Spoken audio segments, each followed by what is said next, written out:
Welcome, ladies, gentlemen, and everybody in between to Contradiction, Spot the Liar. A quick little bit of backstory. When I started this channel back in 2020, this was one of the few games I played starting out.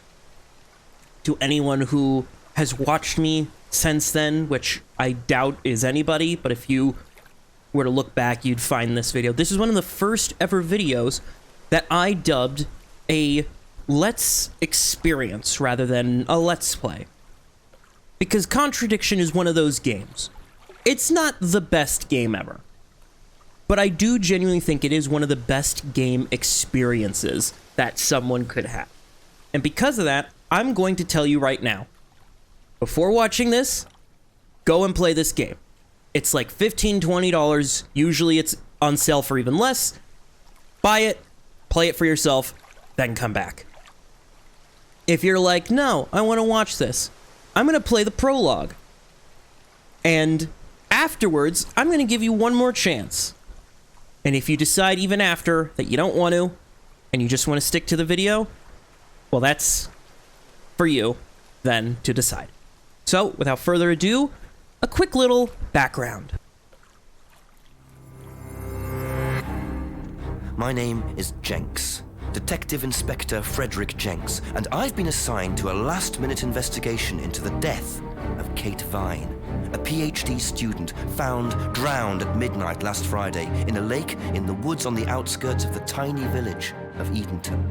I have until first thing tomorrow morning to decide whether her death was a simple accident or whether this was murder.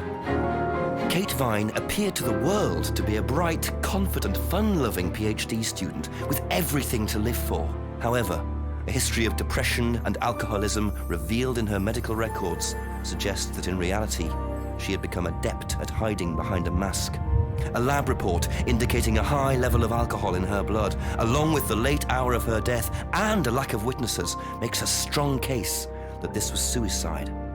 But the verdict overlooked some curious details. Why was her driving license found on the opposite side of the lake in which she drowned? Also, there were traces of morphine in Kate's system. Where did she get it? Kate was known to be a free spirit with a nihilistic love of danger, which may, in part, have something to do with a business course called Atlas, which Kate had joined and which she had been attending on the night of her death. Based in a large, stately home on the outskirts of the village, the exclusive Atlas is run by father and son team, Paul and Ryan Rand. Both were interviewed following Kate's death, but neither claimed to have seen Kate after the meeting, and both were understandably eager to distance themselves and Atlas from the tragedy. This isn't the first time that Atlas has been investigated. Atlas and their questionable methods, which many have suggested border on mind control. Ryan is married to Rebecca, landlady of Edenton's village pub, the George and Dragon. As yet, she hasn't been interviewed, though it's likely Kate visited the pub on more than one occasion. One of Kate's friends was Emma Bowman, who lives at Eden Lodge on the road leading out of Edenton village.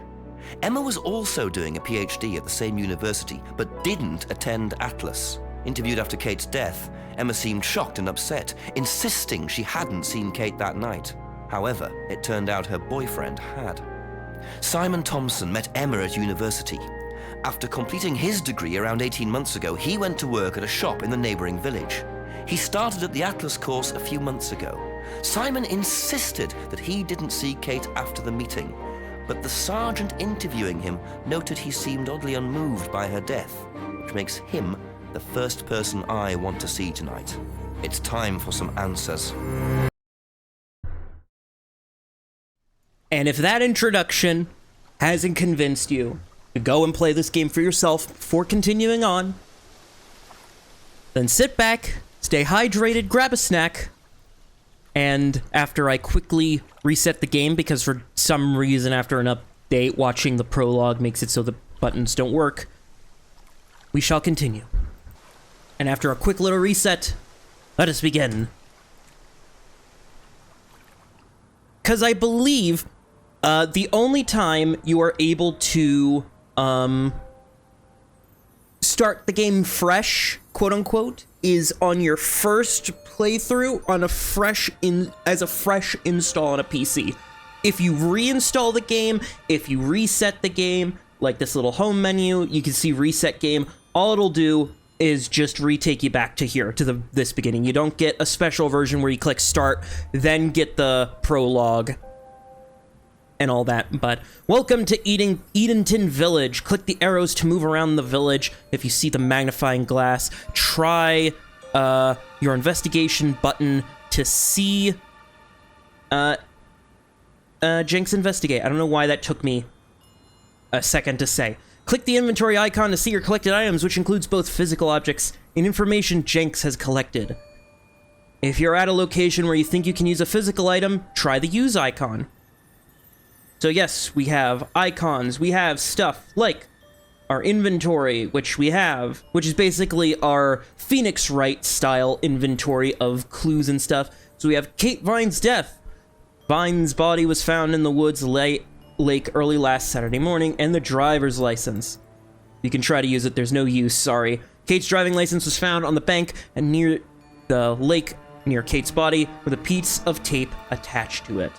Here we have the map, which will show us the map of the little world of Edenton Village that we get to explore, starting from the end of the lane, entering the little town, all the way up to the estate where Atlas is headquartered.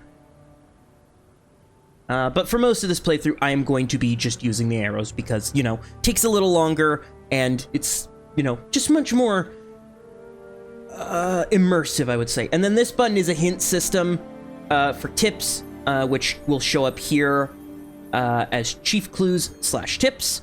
But for now, let us do some exploring around and looking up. So we can go around these places, which are just static video shots in real time. And I know the mouse cursor isn't unique or anything. Randomly find a key on the floor. Mouse cursor isn't unique, unfortunately. I'm sure. This game actually, funnily enough, has had a few updates since its original release back in, I believe, 2013. And about 2 years ago, this final update was sort of like split the game into two versions. This newer version with a bunch of fixes and whatnot, and then a legacy version. I'm playing the newest version as of 2025. Wow, isn't that interesting? Little flyer. We got a key to somewhere.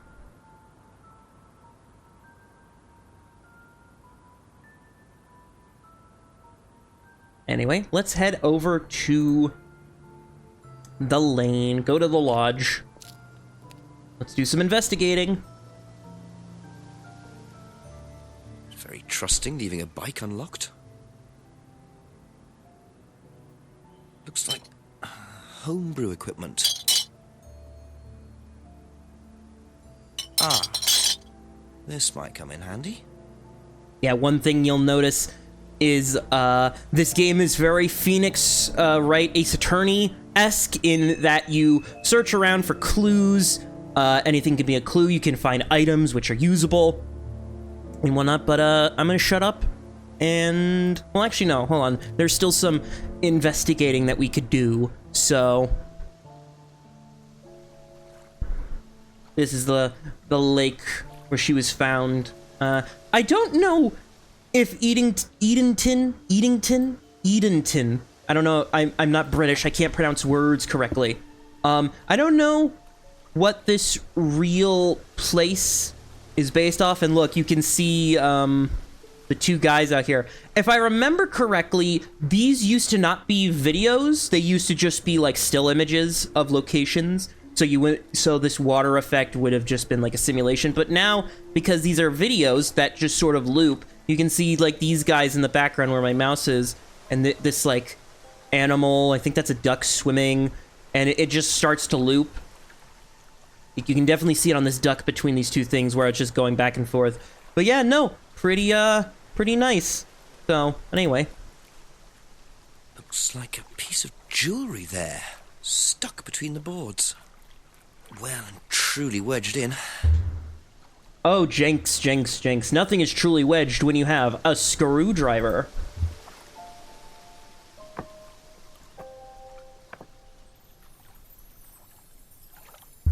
Interesting. I thought forensics had checked the whole area. Obviously not very well. And now let's head back to the lodge.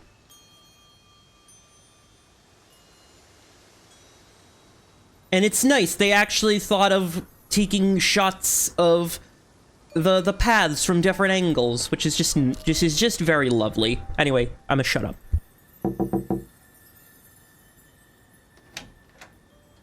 Is it Simon? Yeah. Detective Inspector Jenks. I'm investigating an incident in the village. Could I come in and ask you a few questions, please? Yeah. Thank you.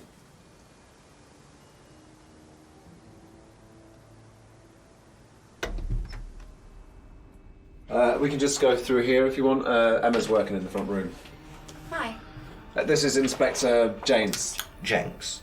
What's all this about? There was a death in the village. Kate Vine, I believe you both knew her. Yeah. Do you need to speak to both of us? I'll just speak to Simon first, if that's okay. Just come through.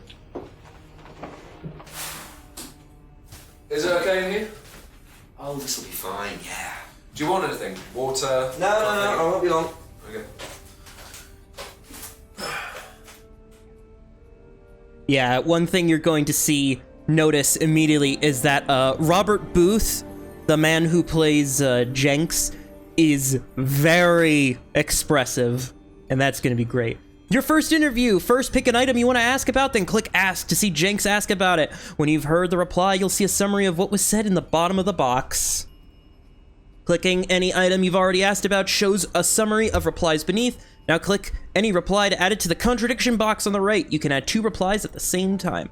Now you can start looking for contradictions. Find 2 contradictory replies and add them to the contradiction box. If they go green, sit back and watch Jenks interrogate your interviewee. So first, of course, let's ask about everything. When was the last time you saw Kate Vine? So last Friday's meeting, I think. Did you see her after the meeting? No. How long have you known Kate? That would be when we started Atlas. 3 months ago? Did you socialise outside Atlas? No. How would you describe her? What sort of person was she? Well, she's talented. She was full of life, you know? Sharp, quite sharp. Would you say she had any emotional problems? Her mood could change. And, well, there was the drinking problem. When did you become aware of that? Well, she would come drunk to meetings sometimes. She would reek of the stuff. I mean, everyone knew, but nobody really said anything. So, tell me a bit about Atlas. Oh, it's just a business management training program for postgrads. And you started this after you left college? Yeah. And it's on every Friday? Yeah, well, my group isn't doing it this Friday, but one of the groups is. Okay, thanks. Yep, just like... Well, not like Ace Attorney, because this isn't a thing you do in Ace Attorney. Well, you kind of do it in Ace Attorney during the courtroom sessions. You look for contradictions and whatnot, and you get the testimonies and whatnot, but this you get just so much more. Did you know whether Kate had lost this or not? No. No, I don't think so. I've never seen it before. Liar! I'm kidding. Silver key, not worth asking. Unlocked bike. Whose is the bike outside? Oh, that's my cousin's. He lent me it. I need to buy a new lock for it, though. So it's your bike at the moment? Yeah. There's no bus service to speak of around here, so it's really the only way to get around. Screwdriver isn't worth... yeah, some of these items, it's like, it isn't worth asking. Sometimes because we stole the item, but, you know. I noticed a lot of bottles outside. Are they yours? Yeah, I make homebrew. For yourself? Well, no, I give it out to my friends and stuff. I tried selling it at first, but I didn't have any takers, except for James over at Farmhouse. I used to trade it to him for herbs and stuff. Do you see James a lot? No, not really. Learned about his homebrew. And yeah, new information that people tell us will be told that, yes, this is where we received the information. Recognize this at all? It does remind me of something. I don't know. I've seen it somewhere, but I don't know. Yep. And now let us go visit Emma. Thank you. Probably be back later. Don't worry, it's only a few questions. Yeah, it's going to turn into a lot of questions by the end of this night. First, from the top, the death. When was the last time you saw Kate Vine? It was last Thursday in the college library. I saw her and we chatted for a bit. She seemed her usual self. What was her usual self? Oh, just Kate being Kate. You know, a bit wild. Wild? In what way wild? Oh, she just used to question everything, you know. Have arguments with the lecturers, things like that. What else? Kate had a drink problem. How noticeable was that? Well, it wasn't at first, but as the year went on, she'd be drunk in the afternoon. But I think she cut down, you know, towards the end of college and when she started her PhD. Right. The license. Did you know whether Kate had lost this or not? I don't know, but I don't think so. Okay. Not worth the key, the bike. Whose is the bike outside? Oh, it's Simon's cousin's. He uses it to get to work. You know the lock's broken. Oh, I know, I keep telling him to fix it. So she knows about the bike. What's the stack of bottles outside? Oh, that's all Simon's stuff. You better ask him. I don't know.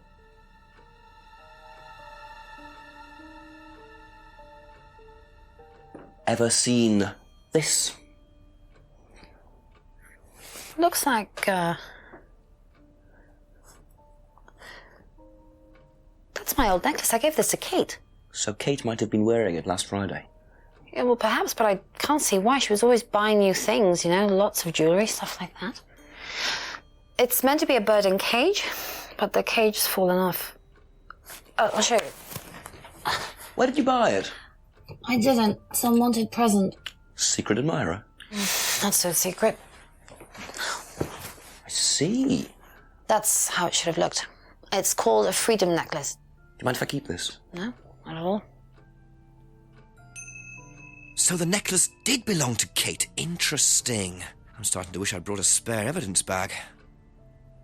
Yeah, unfortunately, evidence bags are hard to come by nowadays. Have you ever tried Simon's homebrew? Me? No. I don't like beer. I only drink wine. I can't stand spirits either. And then, of course, she showed us the necklace, so we'll go back to Simon That's all for the moment. Thank you. and ask him about the necklace. You know what this is? Yeah, I think Emma had one like it. Actually, you know what? Kate had one. I remember because I asked her about it one night when we were all out drinking in college. I was probably pretty drunk. That's what college is all about. It is, but you see, Simon, it's weird because you said you only knew her for 3 months. But Kate weren't one in college, how would you know that? Aha. So how did you know Kate was wearing a freedom necklace 18 months ago? At college? Well, I knew Kate at college, but I didn't get to know her till we started Atlas. Right, so you didn't socialise with her at college? No. And you didn't socialise with her outside of Atlas? No. You didn't see her outside Atlas at all? No, not at all. Time's passing by. So Simon did know Kate at college, but why would he lie about that? Maybe he knows Kate better than he's willing to admit. 6 o'clock. I wonder if Rebecca's working in the pub tonight. She might be, but first, let's investigate behind the pub. I'll also try to keep the cursor off screen. The only reason I have it on is because usually I keep it off through OBS, but you know, sometimes I want to point at stuff like, oh, look at that light, look at his eyeball.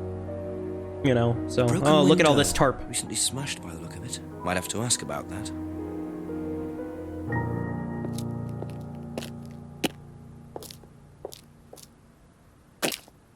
Just a little behind pub area. Oh, if only we had an item for that. Maybe a key.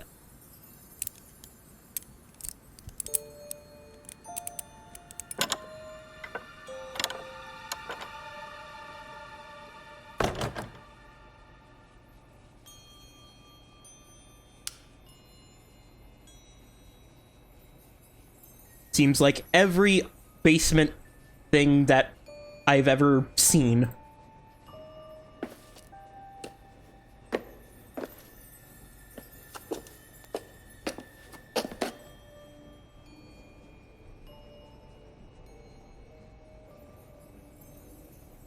I wonder whose mask this is. Rebecca's or Ryan's?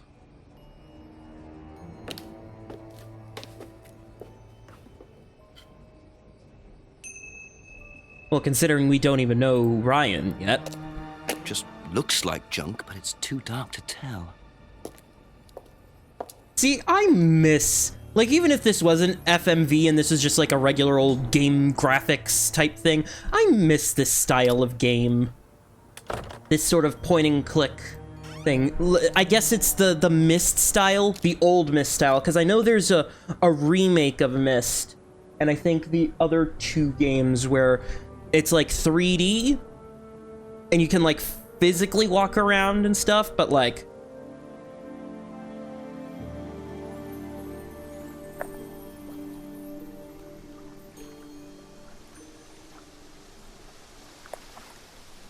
Who is it?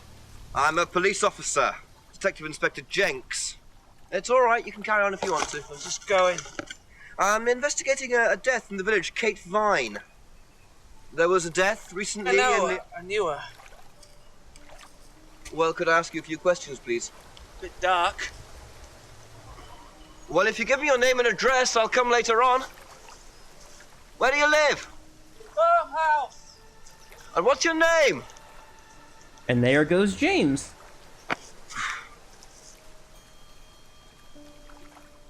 Just a fun little fellow.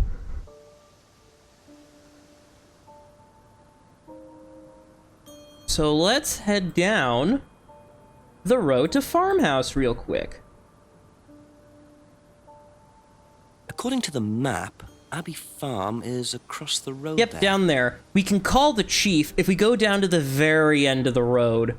Yeah, that's our car. There would be... Because realistically, the way this map is laid out, realistically, this is like a side...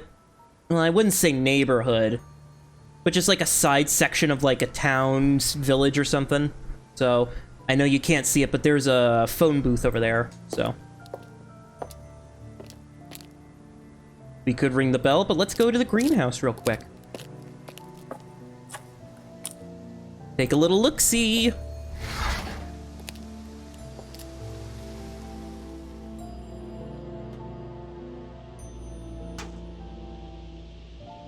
Picture frames with black painted glass. Very interesting.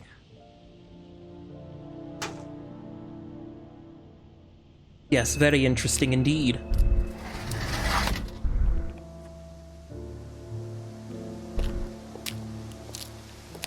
And now let's go speak with Mr. James.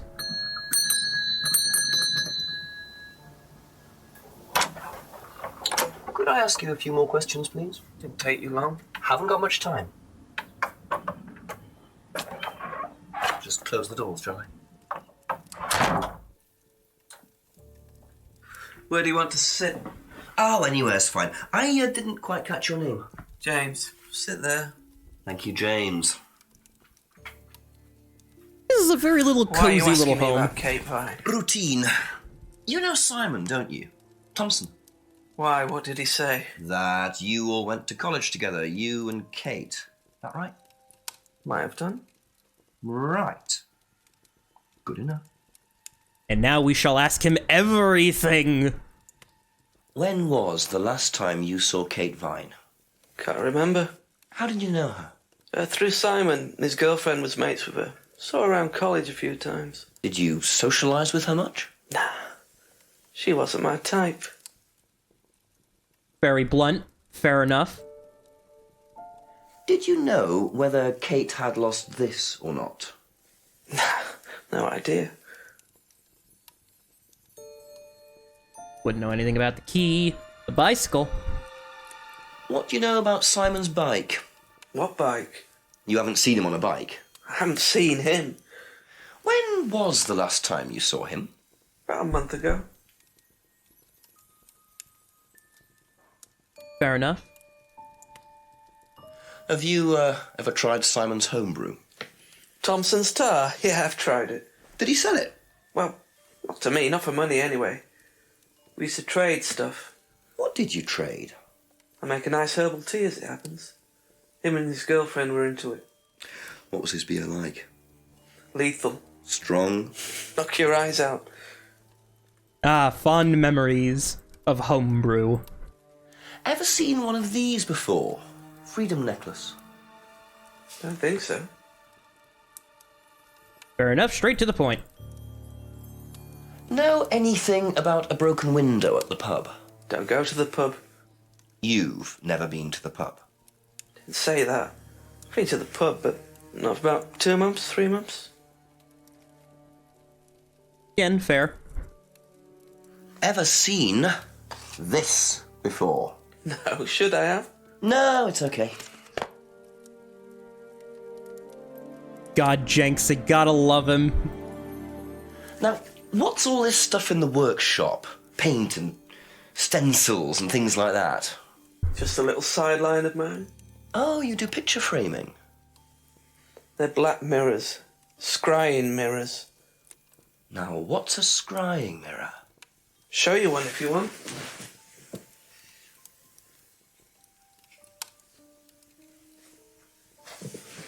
Scrying goes back centuries. The ancient Persians did it. This country pagans still practice it. The fortune tellers pretend to do it. That's what the crystal ball's all about. It's all scrying. The mirror's just one way of doing it. But what is scrying? Depends who you are. People do it for different reasons. What sort of reasons? Exploring your mind, clearing your mind, communicating with the dead. Is that what you use them for, James? Communicating with the dead? I only make them for other people these days. And there's a market for these, is there?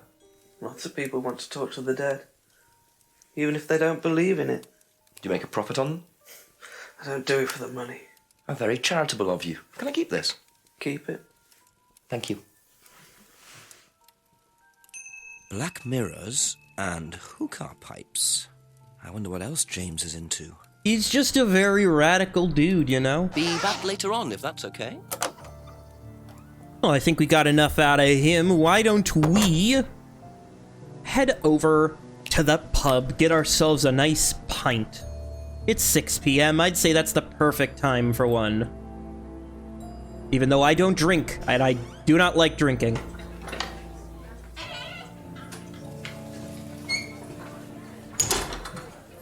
I will say I do like this shot of the pub over here to the like restaurant bit. Cause you can tell, like, even though this is a video by the machine over here, you can tell they needed to get everybody out because obviously, you know, having people's faces that aren't associated or whatnot, you know, is like legally like legal liabilities and stuff like that. So they had to empty it out, but there's just this constant noise.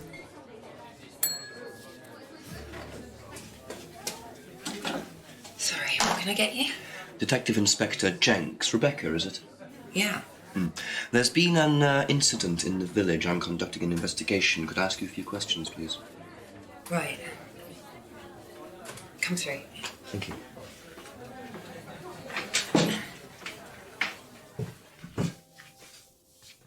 What's it about? There's been an unexplained death locally. Not sure if you've heard. The student? Yes. Yes, it was dreadful news. You're married to Ryan, one of the Atlas leaders, yes? I suppose I am, yes. Well, I just wanted to ask a few questions about Kate and Atlas, if that's okay. I don't know if I'll be able to answer any of them, but sure. Ask away, good thing. Well, I'm going to ask you more than just about Kate and Atlas, but let's start with Kate. Did you know Kate? Not very well. She came in a few times, but she was quite a moody person. You could tell she had problems. When was the last time you saw her? Friday. She popped in for a minute. And when was that? 7-ish. Was she on her own? I didn't see who she was with. She put £20 on the bar and then left. What was that for? A breakage, presumably. £20? Just for a beer glass? Well, she was very drunk. She just put it on the bar and then walked out. Was there a broken glass? Not that I noticed.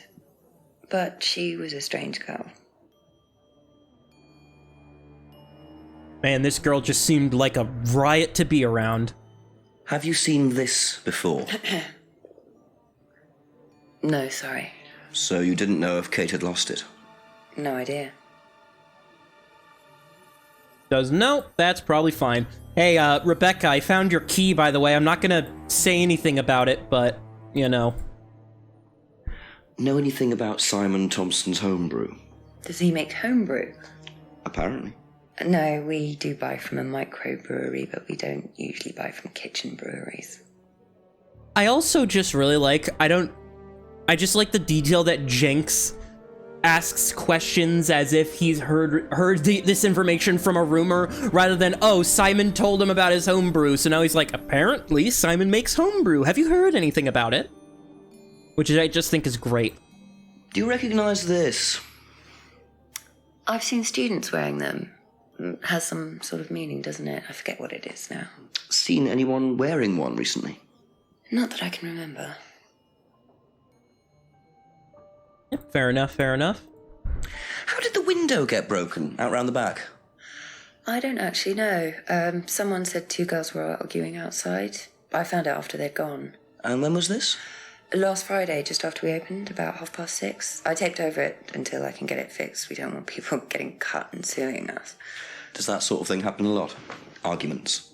No, not really. I'm quite strict when it comes to barring clients I don't think are, suitable. Fair enough. Do you know what this is? Oh, you'll have to ask Ryan about that.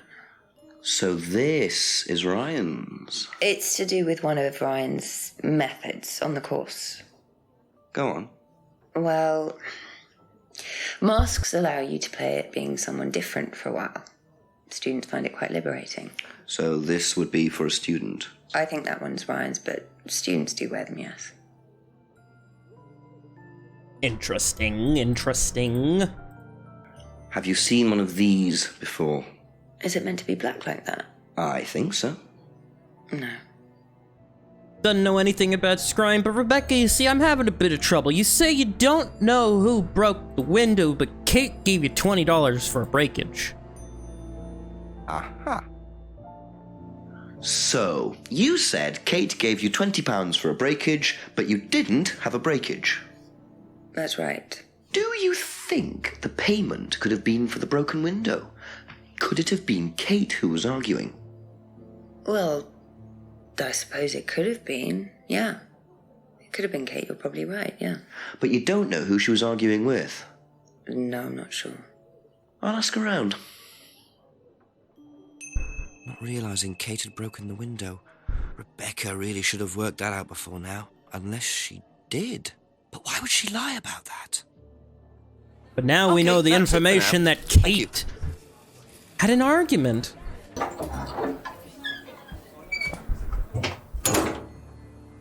Yeah, this game isn't really that long. You go till 12 p.m., we're at 6 p.m., so we're gonna figure this stuff out pretty quickly. So, A few more questions, if you don't mind. Let's ask about some stuff. Do you know anything about a broken window at the pub? No, I don't really go to the pub very often. I'm not exactly a pub person. You know what? Fair enough.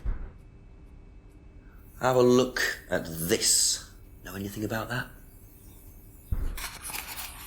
I haven't seen this one, but it looks a lot like an Atlas mask.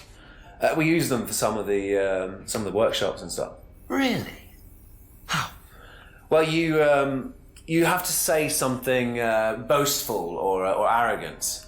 You do it first without the mask, and then you say it with a mask. And the point is? Well, it's easier when you have the mask on, isn't it? People are not as afraid to be free about themselves, you know? How did you find out about Atlas? Well, it was advertised. Actually, I think I've still got the... This is the advert that was at my college. To be honest, I've learned more in 3 months at Atlas than I did in 3 years at business school. Can I keep that? Yeah, go for it. Now got ourselves a poster. As a conversational starter. And yes, it will be. But first... Ever seen one of these? Yeah, that's one of James's. He's into like New Age stuff, mysticism, magic spells, that sort of thing. He's nuts, though.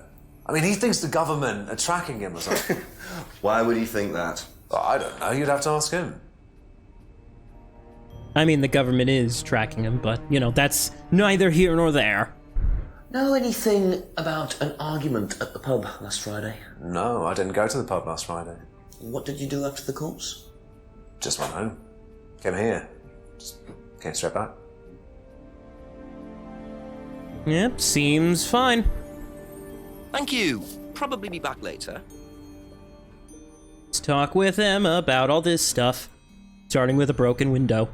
Know anything about a broken window at the pub round the back? The pub, a broken window at the back. Yeah, I saw it was broken. When was that? I was in the pub on Monday with a college friend. Fair enough, fair enough. Know anything about this? Ever seen this before? Nope, I haven't, sorry. I think I'd have remembered it.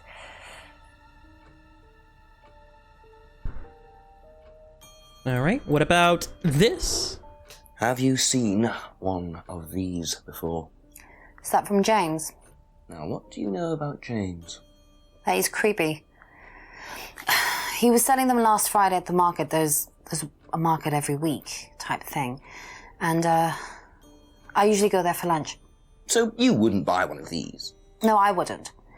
But Kate would. Was she into this sort of thing? No, I don't think so. She bought one, and I went round to her flat to try it out. You're meant to see ghosts or spirits or something. It doesn't work. How do you use it? You're just meant to stare into it.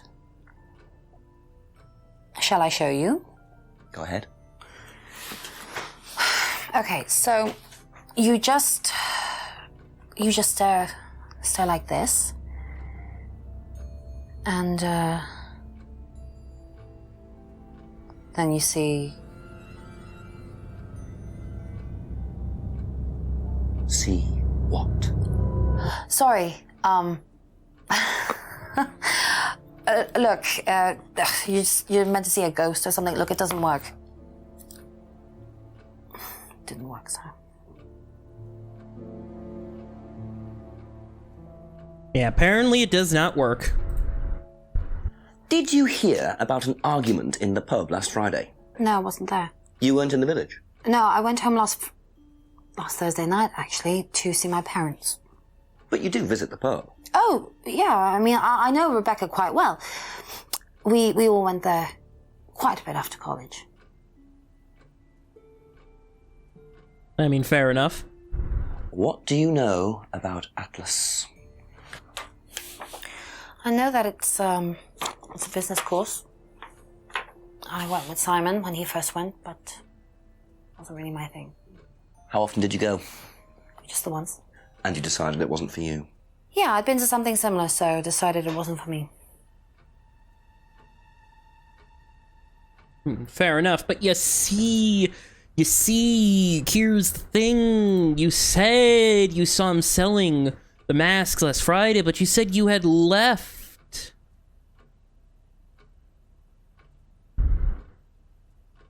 You said you had left on Thursday. That doesn't make sense. Aha. So, you went home to see your parents on Thursday night, that right? Yes. But you said you saw James at the market on Friday. No, I went to see my parents on Friday night. What time did you go on Friday? 8 or 9. And you didn't see Kate at all on Friday? No. You're not a very good liar, Emma. Okay. I saw Kate. Where? At the pub we were arguing. Go on. What were you arguing about? I'd lent her £50 because she was desperate, and we were just arguing. It didn't really bother me, she just didn't have it. And Kate broke the window? Yes. She did things like that when she was angry. Smash things? Yes. So it was Emma arguing with Kate, but why didn't she want to admit it? In case it gave her a motive? Or something else? But you see, Emma, you lent money to Kate. She was always buying jewelry. That don't make sense. Aha. So you lent money to Kate because she was desperate, but she bought loads of jewelry and things. So why were you lending her money? Well, no, it's because, It wasn't about money, was it, Emma? No. Go on. What was it really about? We were arguing because she was going to blackmail Ryan, the guy from Atlas, over an affair he was having, and then tell his wife if he didn't give her the money. Ryan's affair with Kate? No, I don't know. I think he was having an affair with another student and Kate found out. And why were you involved? Because I didn't really agree with it. I didn't agree with what she was doing, even if he did have an affair. Were you friends with Ryan? No, I'd never met him. You just thought Kate was wrong? Yeah. Not sure about this. Emma's either on a moral crusade, or there's another reason she was worried about Kate blackmailing Ryan. See, that's the funny thing. You say you never met Ryan, but you went to the seminar. Aha. You said you went to an Atlas meeting with Simon. Yes. That's interesting, because I happen to know that Ryan is the main lecturer at Atlas. But you say you never met him. Why did you say you don't know him? Okay, I need to tell you something. I just need to make sure Simon doesn't find out. I won't be telling Simon anything he doesn't have to hear. And you can't tell Rebecca either. Go on. Okay, so the affair that happened was between Ryan and I. I was having the affair, and Kate knew. So Kate was blackmailing both of you? No, she didn't care about me. It was part of the course, you see, having to take all these risks. She thought it was funny to turn her back on Ryan. She thought I wouldn't care. But you did. Yes, I was already with Simon when Ryan and I, and I didn't want Simon finding out, and Kate thought that he wouldn't, but I didn't want her risking it. And then if Rebecca found out, then Simon would definitely have found out, and then it would have blown up and it would have just been a big mess. And so you just argued and... what? Well, she just stormed off and broke a window. And that was it? You didn't see her again that night? No. Are you sure? Yes. I promise.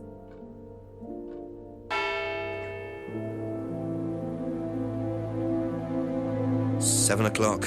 So, Ryan's a bit of Lothario, is he? I think it's time I met this Ryan Rand face to face." Yes, it is time. Finally, let us go into the woods. And you can clearly tell that it's getting late because they're starting to tint the thing blue. Or the footage blue. you mind not defacing public property, please? What's it to you? Well, I'm a policeman. And that's supposed to make what difference exactly? It means that you do exactly what I tell you to do. Or what? Or you arrest me?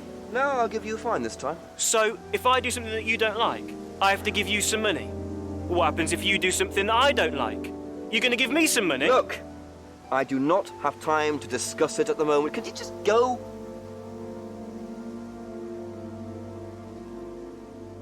Pathetic.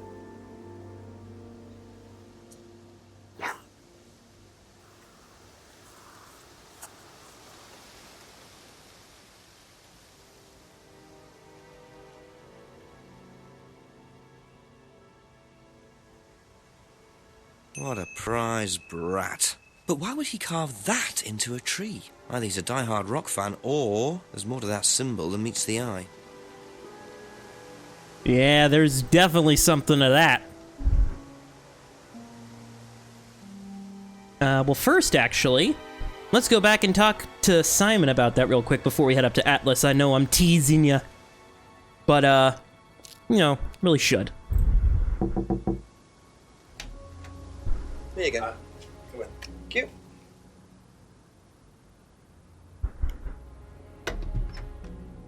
Smells nice. What is that? Chili pork. I had no idea you were a cook. Oh, no, I used to be more into it. No, I don't do it so much. Used to grow my own herbs and everything. Not here. No. At the farmhouse where I used to live. Oh, where was that? That's where James lives. Yeah, we used to share a house together. The farmer used to let us use a corner of his greenhouse to grow stuff.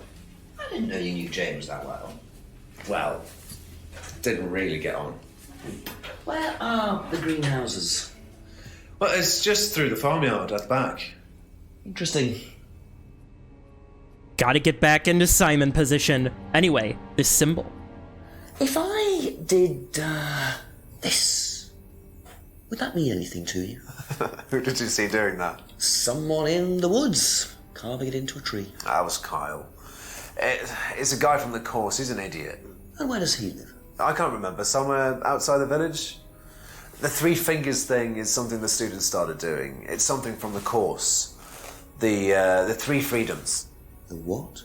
The three freedoms? It's from the course. It's a phrase. Free to be free. Free yourself from the things that are holding you back, right? Things that stop you being successful. What are they?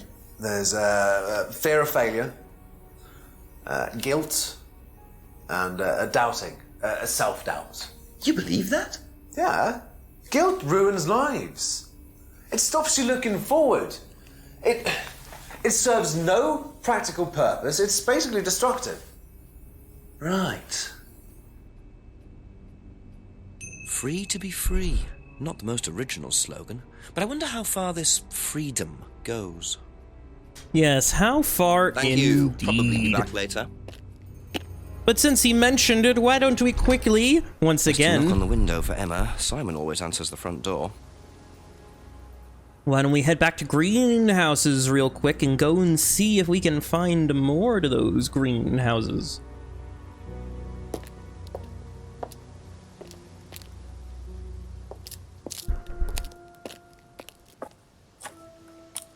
Simon mentioned another greenhouse on the farm.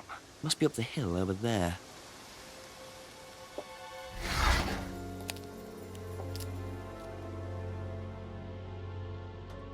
Oh, not here. I accidentally clicked the wrong thing. I was like, wait a minute. There we go. More greenhouses further up.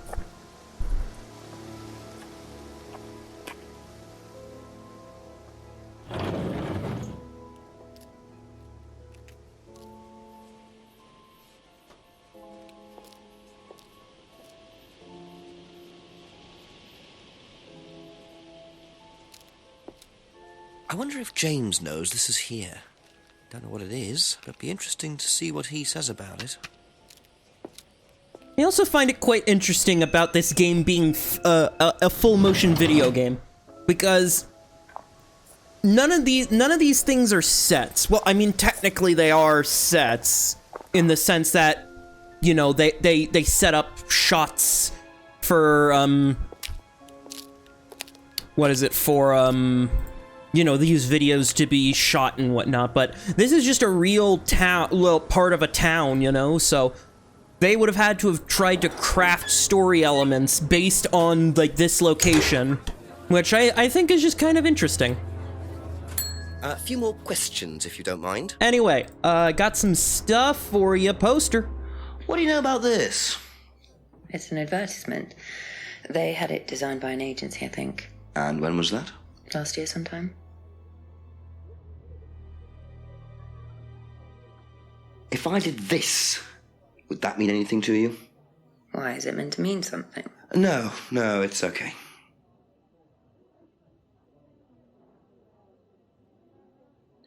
Ever heard the phrase, free to be free? Do you mean the Atlas thing? Yes, I have. Know what it means? It means being free of guilt. What do you think about that? You mean, do I think it's a bad thing? Do you? I mean, surely if you have done something wrong... Oh, but that's the point, Inspector.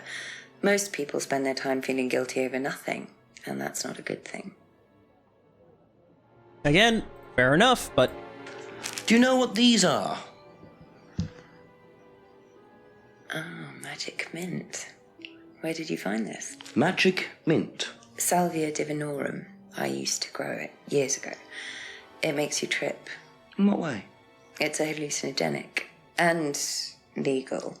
Quite a dangerous combination, really. Do you use it? Me? No. No, I don't even take medicines. I like to stay pure. Pure. I didn't expect Rebecca to know about growing drugs. I know she claims not to use them herself, but I'm not so sure. I mean, you can That's all for the moment. grow Thank you. drugs without using them.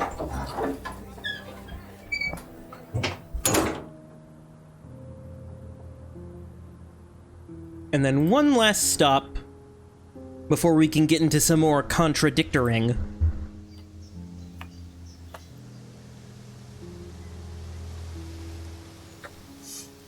What are you? Private eye? No, I'm a police inspector. Who are you looking for? I'm investigating a death in the village. That student, then.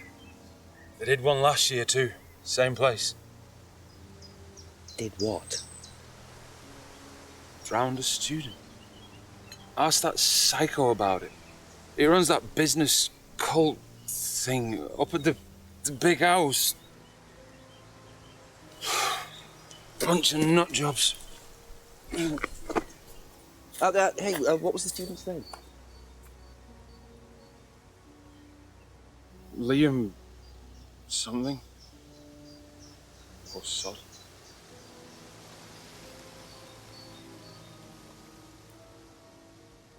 Atlas's reputation precedes them. I think I might call the station, find out a bit more about this Liam.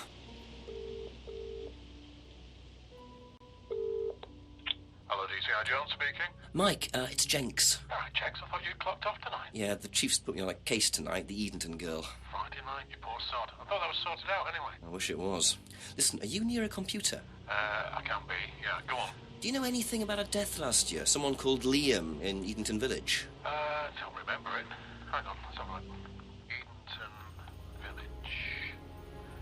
Yeah, Liam Rogers. Says suicide last year. Suicide? Hang on, 2 suicides in 2 years, both on Edenton. Blimey, you've got your work cut out, Jenksy. Yeah, don't I know it? Right, well, good luck with that and see you Monday. Thanks, Mike. Also, I love how it went, are you in front of a computer? No, but I can be. Because most of the time in these types of things, usually the person you call is like, yeah, I'm near a computer. Or it's like, yeah, I'm in front of a computer. But now let's start investigating. Couple more questions, if that's okay. First off, an argument. Know anything about an argument at the pub last Friday? No. Just turned down just like that. Perfect. Ever seen one of these? Seen them around college. What do you know about it? Not much. It's a business course. Ask Simon, he's on it. You wouldn't be interested in that sort of thing? And you haven't discussed it with Simon? Not really. Business doesn't interest me. Fair enough, fair enough. If I did this... If I did that, would it mean anything to you? Yeah, it's a Satanism symbol. Satanists use it. Have you ever seen anyone using it? Lots of people. Politicians, presidents, CEOs. Have you ever seen anyone local using it? Not that I remember.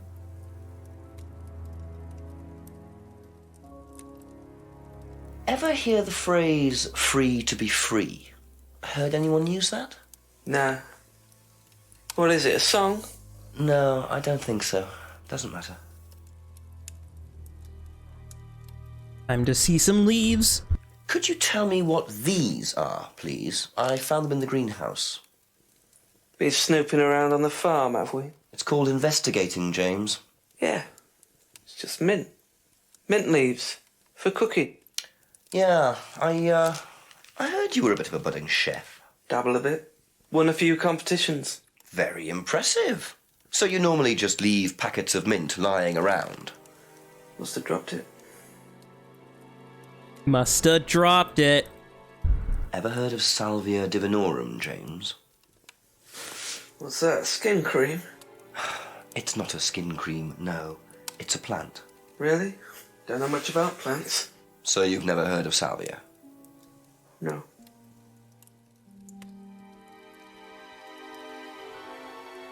Did you know Liam? Liam who? Liam who died.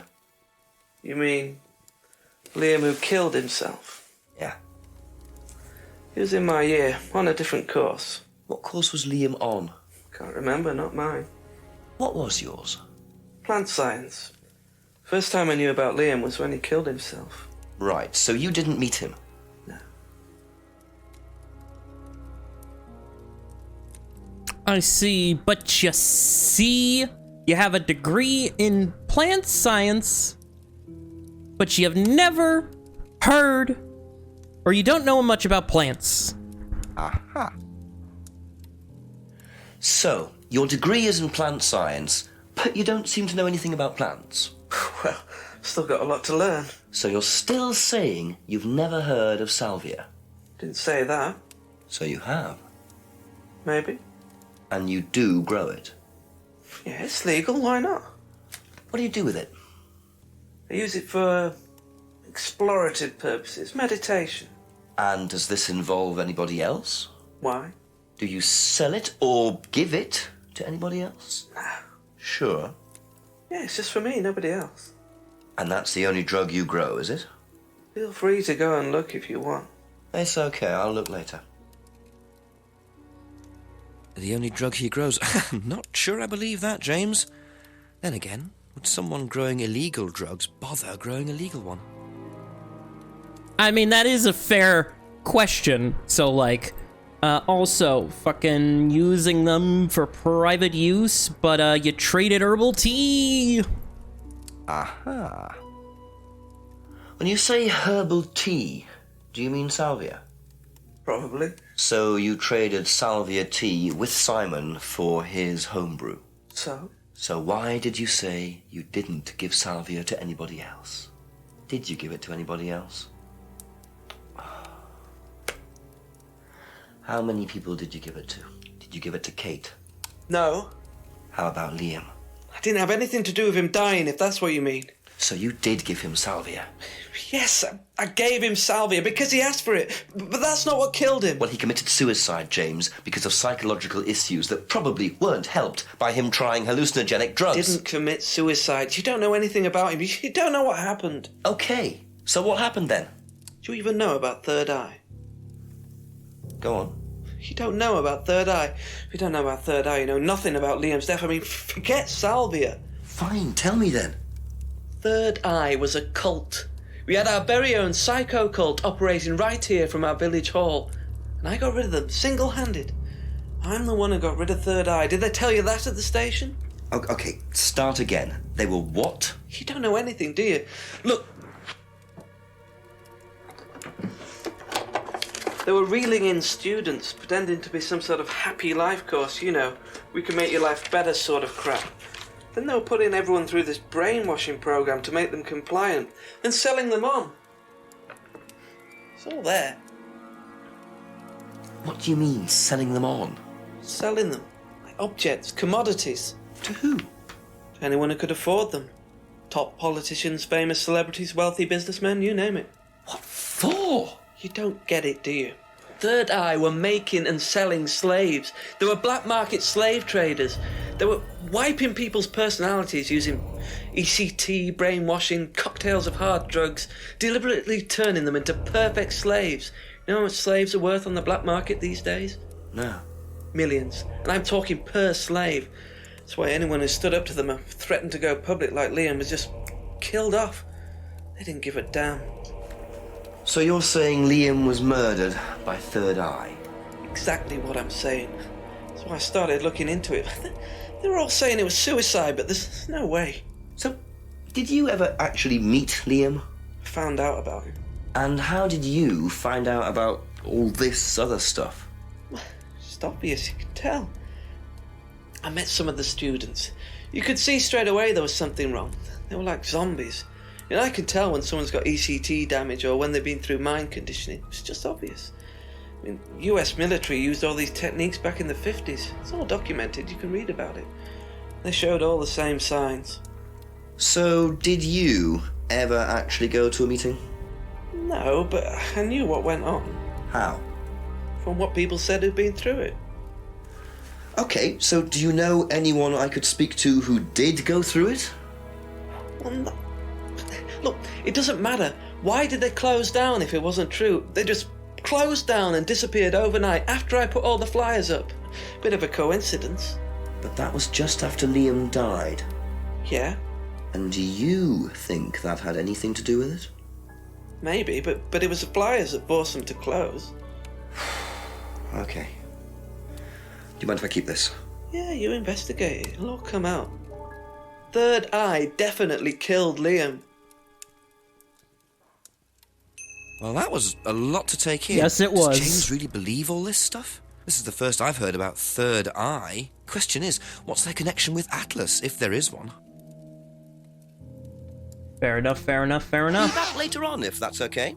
Yes, I'll be back very later on if I remember correctly. So, let us go finally cut the bullshit. Let's go and speak to this Ryan person.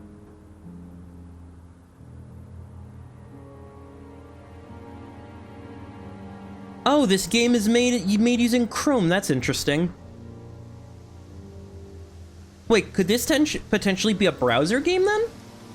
Interesting. There it is, the house.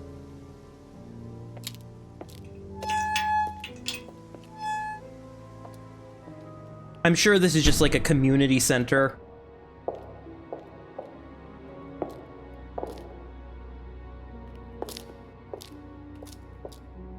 Ryan was interviewed in the lounge, according to the report. That must be his office.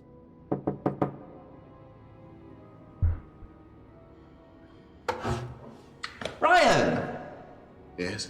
Detective Inspector Jenks. I'm conducting an investigation in the area. Wouldn't mind asking you a few questions. Is that all right? Come in, Inspector. Thank you.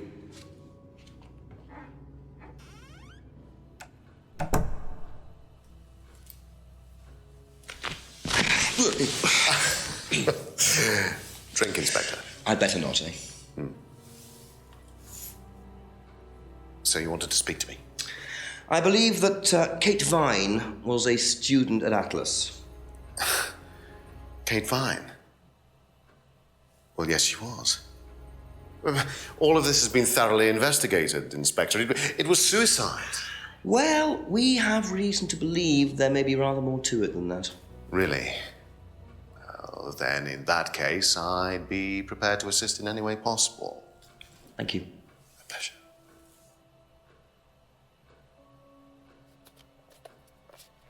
And now we ask about everything.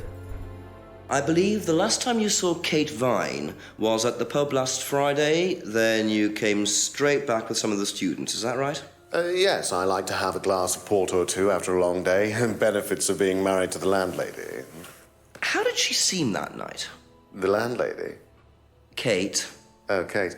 Well, she was her usual self, drunk. That was usual? It was for her, yes. I mean, it didn't impair her ability, though. She was a very bright star, lots of potential, very enthusiastic. So she seemed to be enjoying the course? Well, as far as anybody could tell, yes. When did you first meet her? When she joined, about 3 months ago. And you hadn't met her before then? No. So you didn't suspect there was anything wrong? Well, do you mean, did I expect her to drown herself? Of course I didn't inspect her. It was quite a shock. Nobody expected that.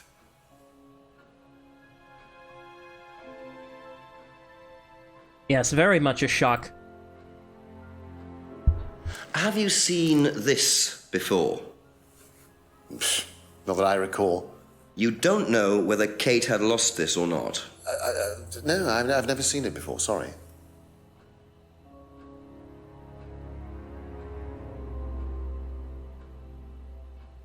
Does Simon Thompson ride a bike, do you know? I think so, yes. I think he drives as well, but I might be mistaken. Just a random thing to ask. Does one of your students drive by chance? Also, yeah, because we have the Freedom Necklace, we don't need to ask about the pendant anymore. Have you tried Simon's homebrew? Does he make homebrew? No, I haven't had the pleasure, sorry.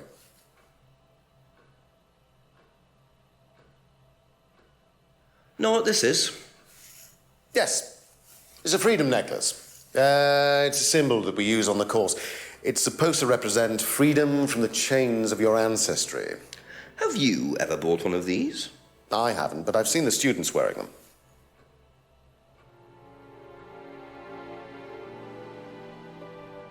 What do you know about the broken window at the back of the pub? Oh, Rebecca told me about it. I don't know how it got smashed, though. I told her to tape over it. We can't have anybody cutting themselves. You have to be very health and safety conscious these days. I mean, fair enough, you know, the world coming to whatever. Can you tell me about this? Haven't seen that for a while. I had a friend who used to make them for us for the course. He passed away last year. What does the symbol mean? It's borrowed from paganism. It's the symbol of the triple goddess, the mother, maiden, and crone, represented by the waxing and waning of the moon. It's an ancient symbol. It predates Christianity. Some people say that it dates back to Paleolithic times. And is that relevant to the course? Well, no.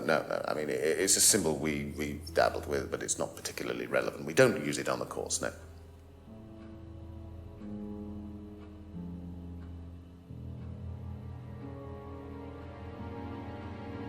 Have you seen one of these before? I believe that looks like a scrying mirror to me. You have seen one before? Well, I used to have one myself, actually, along with lots of other bits and pieces of that nature. Silly things, you know. Really? Yes, when I was in my teenage years, I had quite an obsession with that kind of thing. I was a very somber child, and well, not that you could tell, always playing fantasy games, reading books about that kind of malarkey, you know.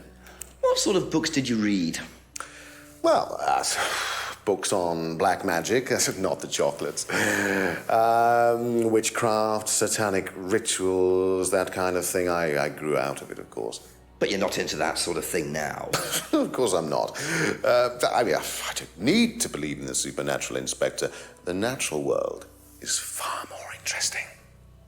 Don't you think so? I mean, I guess. Do you know anything about an argument in the pub last Friday? What time? I believe it wasn't long after the pub opened. No. I usually leave for the manor house about 6. I start preparations around 6:30. I like to get a head start. Tell me about this. It's That's the first one we ever had made. We had it designed by an agency after we'd spent weeks trying to find a name for this place. It took you weeks? Don't be like that, Inspector. I thought it was a rather grand name. Actually, if I'm being honest, I plucked it out of thin air one night in the George while I was having a few gin and tonics. Well, actually, somebody left a book and I stole it. I wonder if that book was Atlas Shrugged. If I did this, would that mean anything to you? It's a devil's sign, isn't it? Is that what you're getting at, Inspector? This is not something you use on the course. Of course it's not something we use on the course, Inspector. I don't even know what that could possibly mean exactly.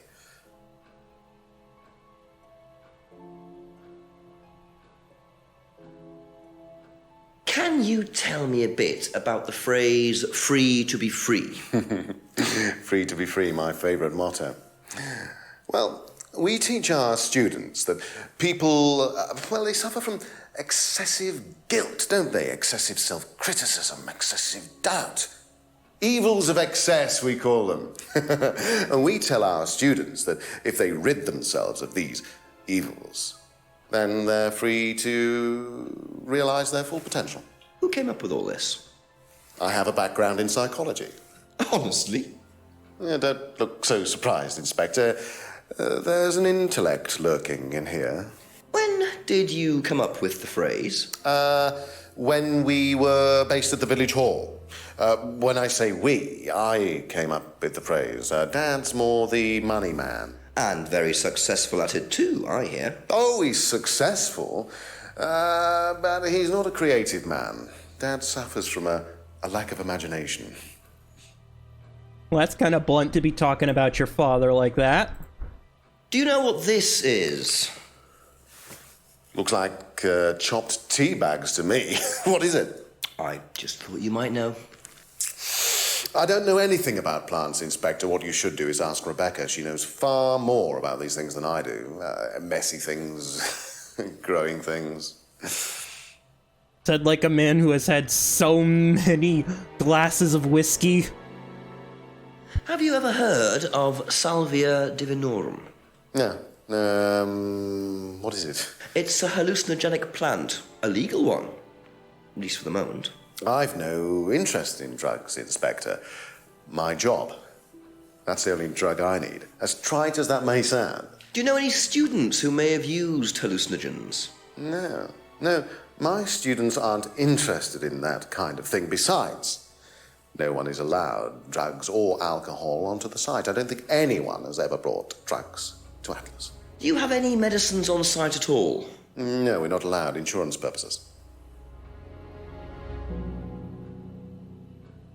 What can you tell me about Liam? Oh, Liam. You mean the boy who committed... Very unfortunate, isn't it? Did you know him? Oh, yes. Well, I say know him. I met him in the pub. Seemed very happy sort of person. Well, I say he seemed happy. He can't have been, can he? What do you know about this? Not much. So you've never seen this before? You don't know anything about Third Eye? Well, I don't remember seeing it now. You don't recognize any of the symbols on it? Sorry. You don't recognize the symbols, but they're on your mask. Aha. Ryan, you've just told me all about the moon symbols on the mask. Then you're claiming you don't know anything about the symbols on the flyer. It's all the same thing. Oh, actually, yes. Sorry, yes, yes, I do remember that. So what did you know about Third Eye? Oh, not much, really. Never came into contact with them. That explanation was way too short. Ryan's definitely hiding something. You say you never came in contact, but they were located at Village Hall where you were based. Aha. According to the flyer, this Third Eye group was based at the Village Hall, is that right? Was it? That's where you were based, wasn't it? Yeah, you said you invented the Atlas phrase, free to be free, while you were based at the Village Hall. So I did. So you must have come into contact with Third Eye at some point. You were using the same hall. Well, I'm afraid I haven't been entirely honest with you, Inspector. Go on. You see, Third Eye is, or was, Atlas under a different name. Sorry. Atlas is Third Eye? In a new improved form, yes. And you ran Third Eye? With Dad, yes. So you must have known Liam. You didn't just meet him, did you? Yes, I knew him, Inspector, but don't get your hopes up. All of this has been thoroughly investigated and cleared up. You've been investigated about his death? They dropped the case. We didn't have anything to do with it. Well, when I say drop the case, I mean a police investigation is one thing, but what the public thinks is another. They threatened to go public, and then James bloody Wilson started distributing his flyers, and that was it. No choice. There was an end to it. You had to change the name. We'd already paid the family an out-of-court settlement. I thought that was an end to it. But then James and his cronies, they wouldn't leave it alone. So we had to close down, buy a new place, rebrand. So eventually, we reopened here. As Atlas? As Atlas. And it worked? Up till now, yes. So you knew James Wilson too? We knew James, but he didn't know us as such. Oh, he was very quick to shoot us down, but he didn't do anything like actually coming to the course to see what he was about. So James wouldn't know that you were now running Atlas? Not unless he came to one of our courses.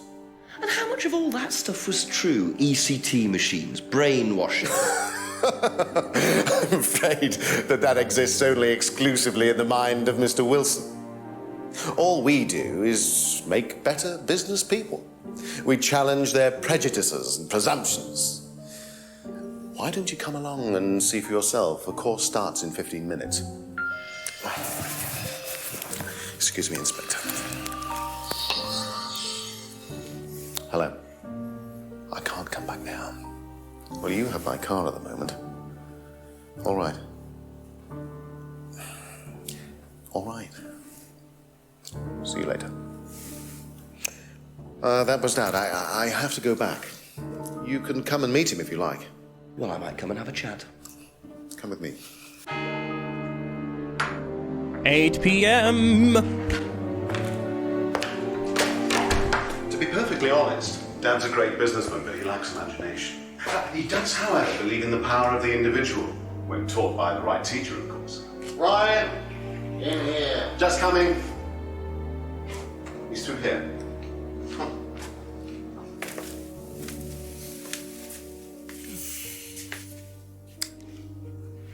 To whom do I owe the pleasure? Detective Inspector Jenks. I'm investigating a death in the village. I believe you knew Kate Vine. Oh, I thought all this was dealt with, Inspector. You do know that Kate Vine was a gherkin short of a Big Mac. You do now. Father. You must forgive my son, Inspector.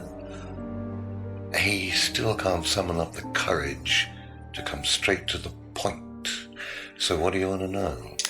Well, a few more questions, if you don't mind. Oh, but I do mind. I'm a very busy man. Try asking an intelligent question, like, do I mind being quizzed about a once promising student who turned into a useless drunk? Ryan, would you mind leaving us for a while?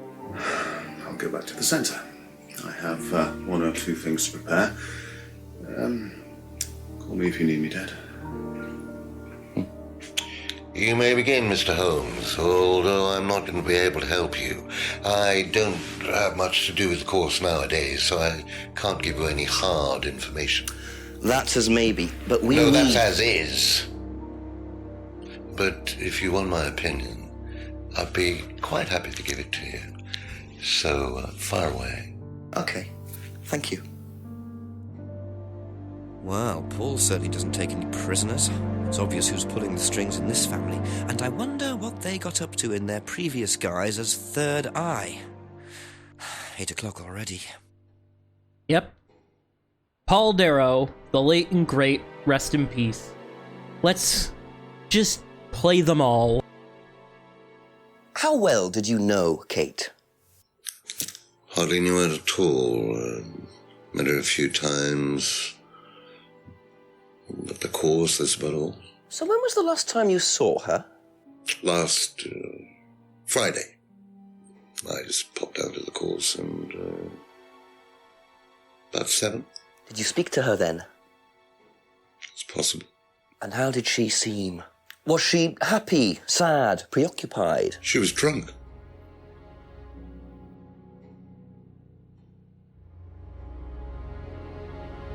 Do you know if Kate had lost this? It's her driving licence. How would I know that? You didn't see it lying around anywhere? No.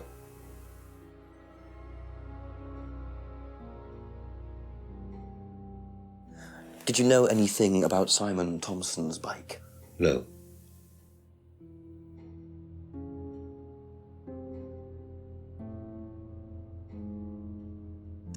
Have you seen this before? Looks familiar. Where did you find it? It was, in the woods. Presumably had something to do with Kate or her killer. Well, that's what I'm trying to establish. Shouldn't it be in an evidence bag, Inspector, in case of contamination? I didn't have one with me, unfortunately. Well, don't go testing it for DNA, will you? It's got yours all over it.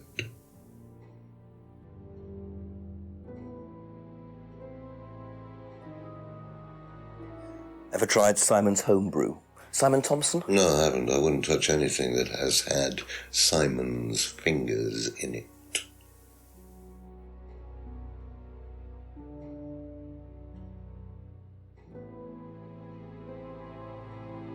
What do you know about this? It's a freedom necklace. It's a symbol we use sometimes on the course. Little bird in cage flying away.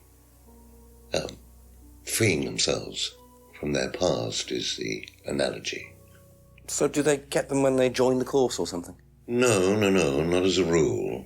I think I bought one once as a present. Oh, not for Kate, by any chance? No, not for Kate. I can't really remember who it was for. A birthday present, maybe for one of the students. Which student? I've no idea. How do you have no idea who you give gifts to? Also, it's doubtful that Paul would know about the window. What do you know about this? Looks like a mask. You don't recognize it? Not particularly. Looks like a monarch mask. What's a monarch mask? Monarch is fancy dress outfitters. Ryan goes there sometimes.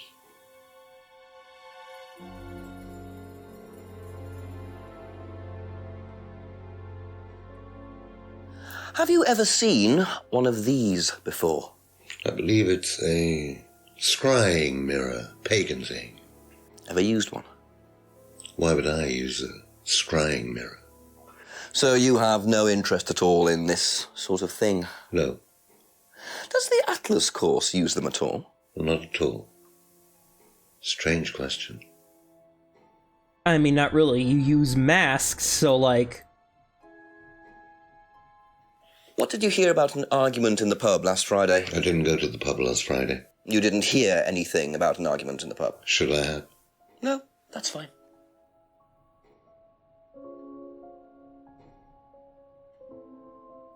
Could you tell me a bit about this?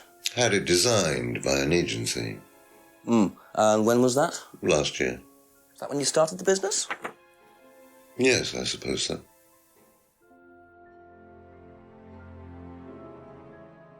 If I did this, would it mean anything to you? I presume you've seen an Atlas student doing that. Ah, so this is an Atlas thing. Well, it wasn't exactly our idea. The students started doing it spontaneously to show commitment to the cause. Cute, really. Which student did you see doing that? I'm not sure, but he was carving it into a tree. I told him to stop. Did you really? Why? Defacing public property. That's the most ridiculous thing I've ever heard. What's the punishment for that kind of thing nowadays? Prison sentence? It's usually a fine. All right. What about defiling public liberty? Does that carry a fine too? Oddly enough, the student in question argued a similar point. Is that something you encourage on the Atlas course? We encourage people who put ideas first and moral anachronisms second. The problem with the law, Inspector, is that it's out of date. Well, I suppose that's a matter of opinion. However, you still respect it. Respect it? I abide by it. We all play by the book, Inspector, but that's only because of the threat of possible incarceration.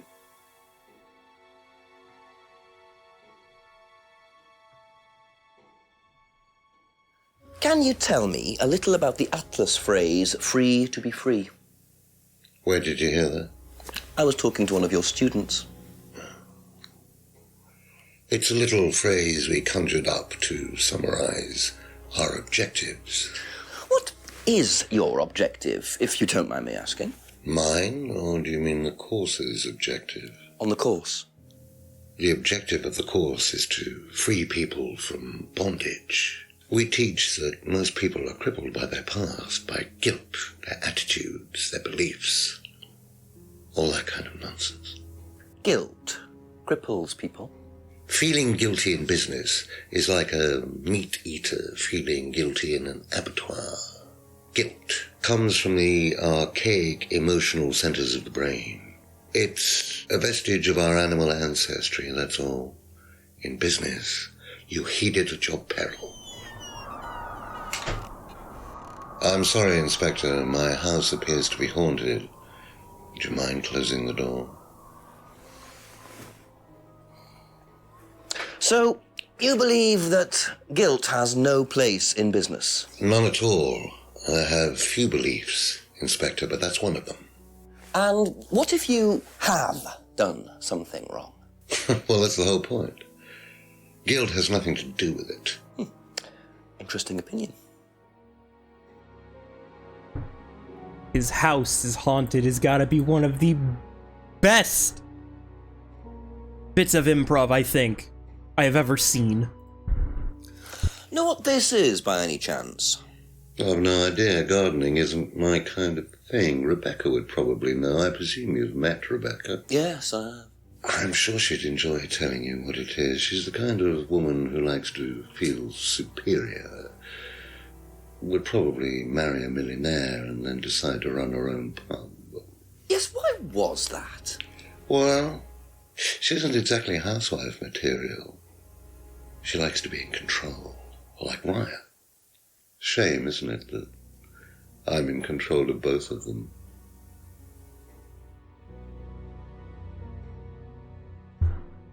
I mean, fair enough. Have you ever heard of Salvia divinorum, or magic mint? Sounds like it might be a drug. It's a hallucinogenic plant. Legal, as a matter of fact. I'm not a drug taker, Inspector. I have no enthusiasm for voluntarily poisoning your brain. And you've never seen anyone on the course taking it? Well, if someone had, they wouldn't have done it openly. We don't allow drugs or alcohol on our course. We like to tell the students that success is the best drug. Whether you buy into that, of course, is another matter.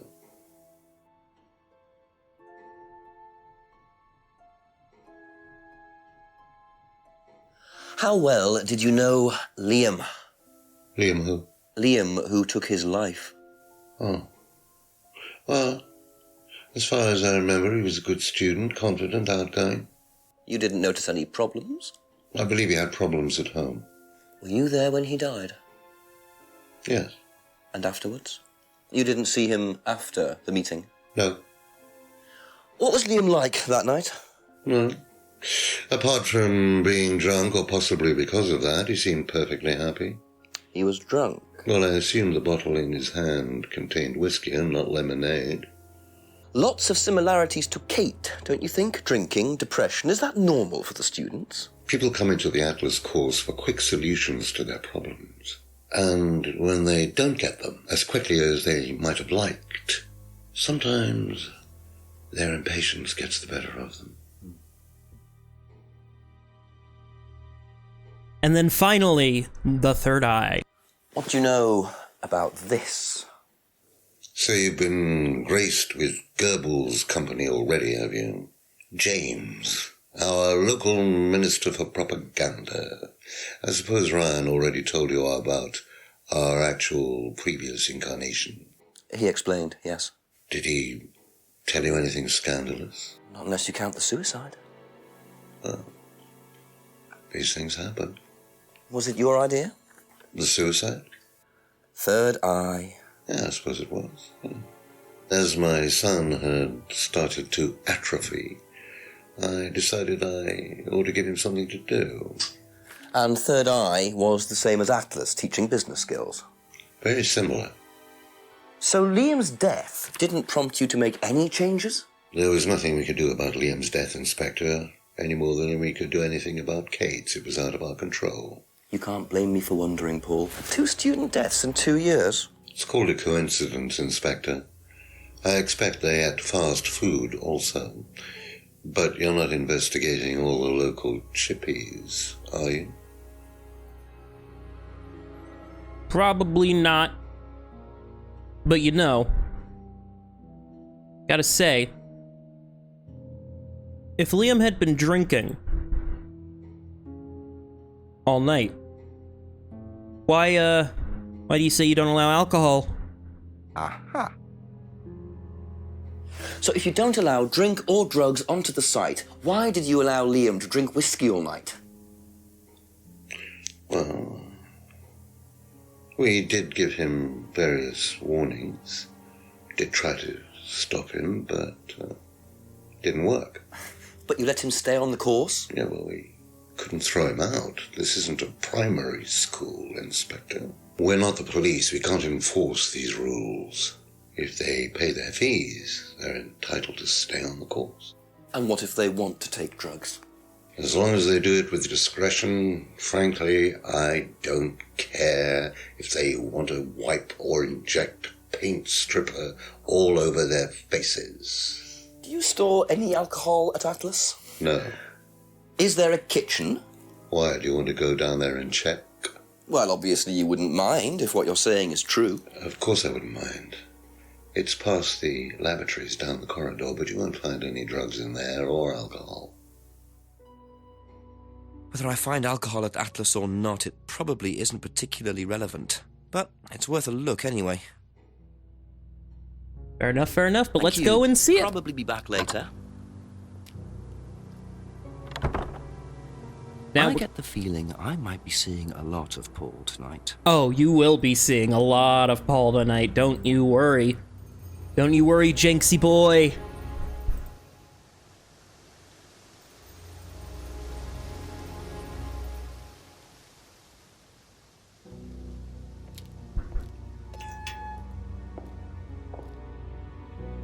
So the kitchen must be down the corridor there, if what Paul said is true. Got some cutlery. Yeah, because I think, what is it, this building is just like a community center type building.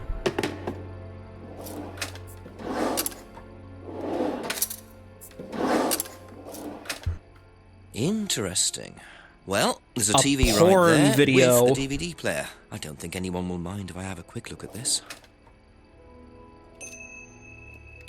They have a little TV plugged in. Let's first try this disc.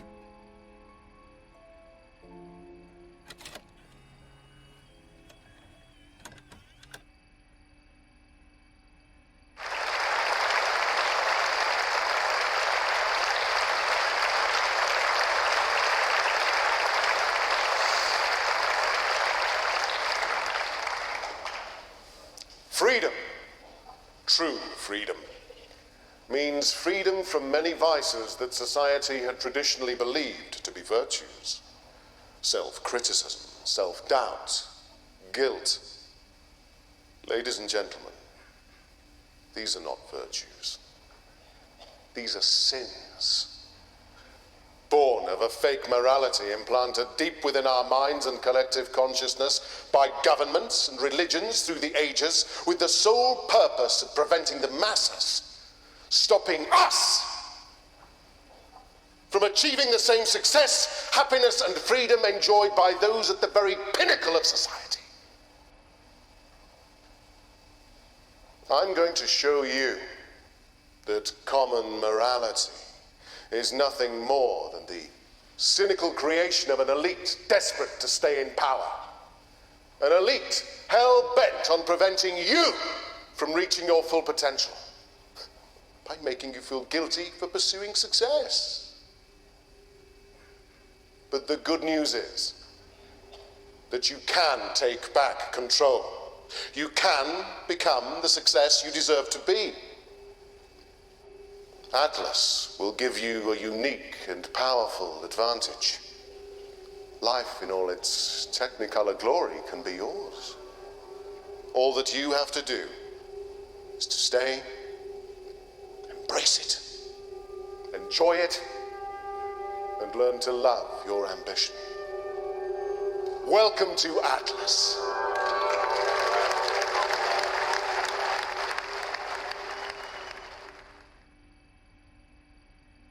Well, that was fun.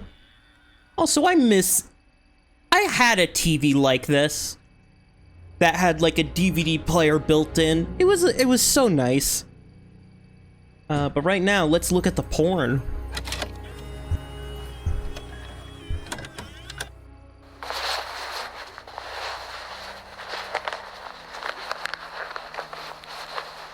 This is kind of weird. Maybe it's like a roleplay thing.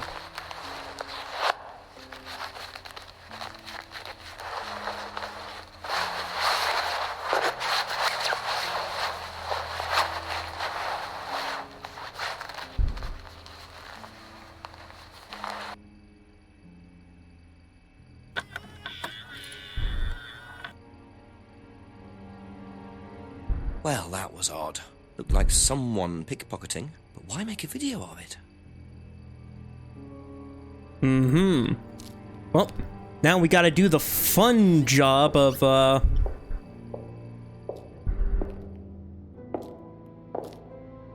figuring out, what this DVD is.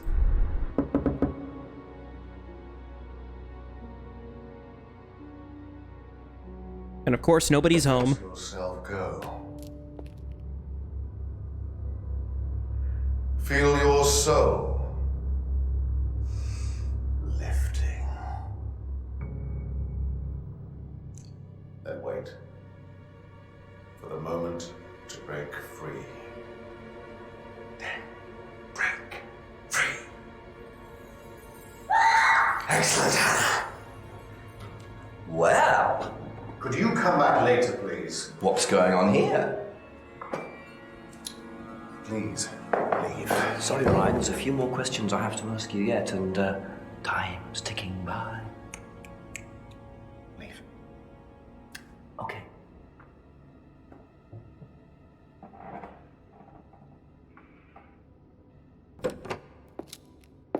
Yeah, just a little doll burning. What on earth was that about? Looked like they were burning woolen dolls. A woolen doll burning ceremony. What a very odd course this is. Yes, very odd course. But now we need to do the very simple task of figuring out what all this stuff is.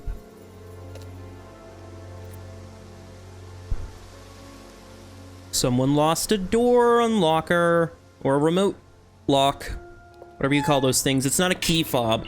I mean, I guess it's the what is it? The garage door thing.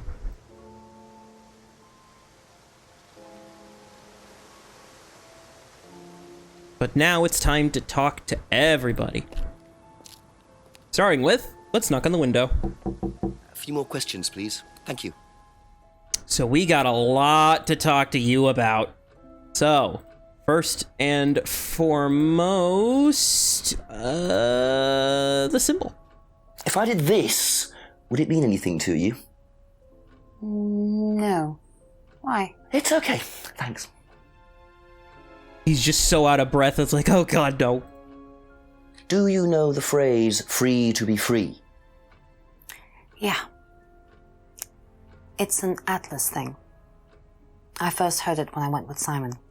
What did they say about it? They said that you shouldn't feel guilty if you do something wrong. I don't agree with that. No? No. No, I think you should feel guilty if you do something wrong. What did Simon think? I don't know, but I don't think he agreed with that either.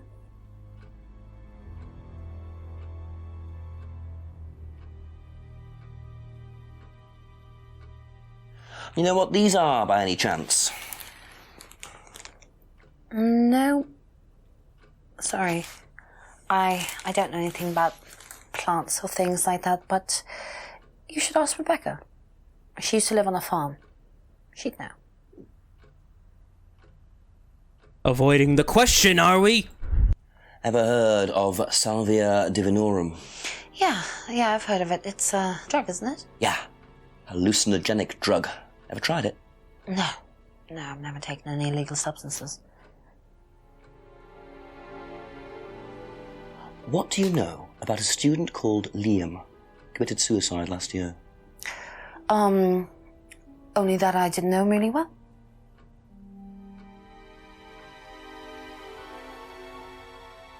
Have you seen this? Yeah.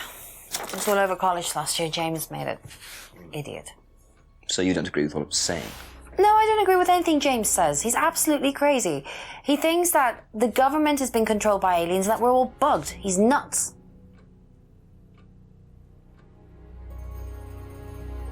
Have you seen this before? No? Don't think so.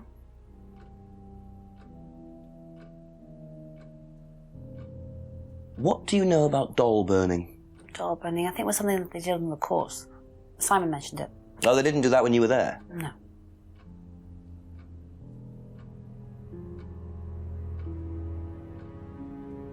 I believe that's it, Simon! That's it for the time being, thank you. What was the last thing we talked about? I believe the advertising poster. Yeah, leaves. Know what these are? No. Look a bit like sage leaves. Haven't seen them before, though. Not at all, no.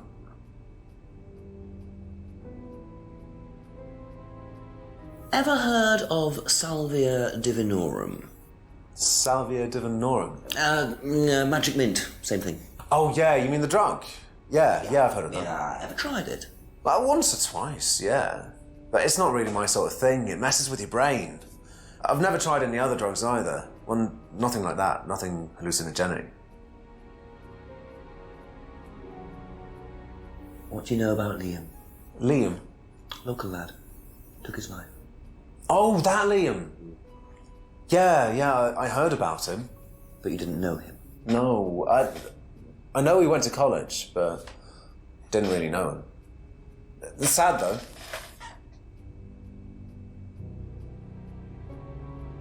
Have you seen this before?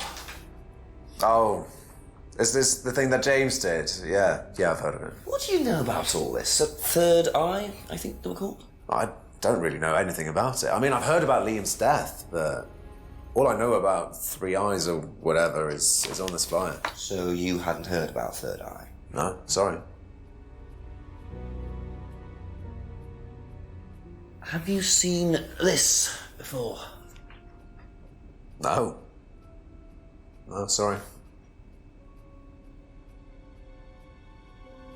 Now, this is obviously the one that's most, curious.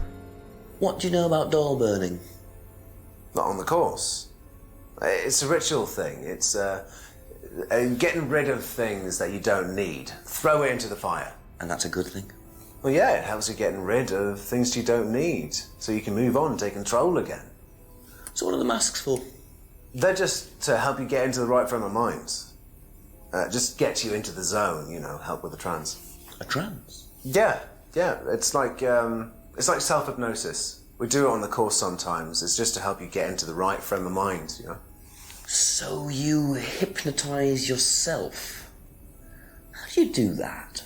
Just stare into a mirror and chant something, just say the same thing over and over again.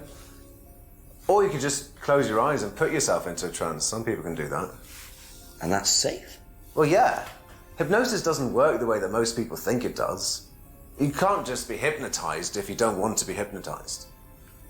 But you can learn to hypnotize yourself. What did you say it was called? Auto-hypnosis? Self-hypnosis, auto-hypnosis, same thing, really. I think Simon was a bit too quick to play down the role of auto-hypnosis on the course. I'll have to ask around about this. Yes, definitely. But first... Thank you. Probably be back later. Gotta ask more people about this DVD. And of course I know that this game... directionals. I know this game is literally full motion video, so these are real locations, and... Oh, this is apparently a hotel. That's interesting. Let's go over into the pub real quick. I know these are real locations and whatnot, so saying that this game has an atmosphere is kind of weird to say, but honestly, it's kinda nice. What do you know about Liam? You mean Liam who took his life? He used to play in a band, Black Rock or something? No, Black Stone. Very gothic. I used to let them play in here sometimes at the weekends. They were quite good. Did you know there was anything wrong? I mean, why he might have... No, I didn't know him very well.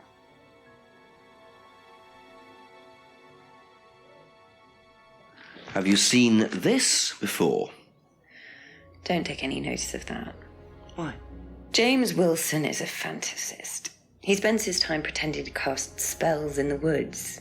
He's not exactly a stable person. And, I heard that he was involved with growing cannabis. Really? Well, don't quote me on that. So you don't think there's any truth at all to this? None at all.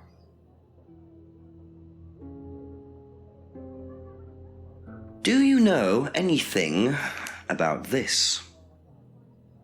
No, sorry. Ask Ryan.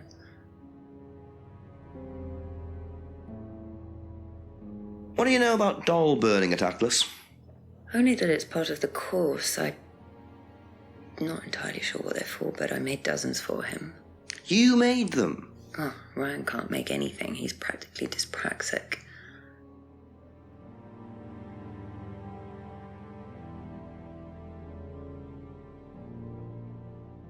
Do you know anything about hypnosis used on the Atlas course? Are you sure you mean hypnosis or the power of persuasion? What's the difference? Not a lot. But if you want someone to do something, it's usually easier to ask nicely. Atlas used persuasion techniques. Well, don't all businesses use it, Inspector? Ever heard of advertising?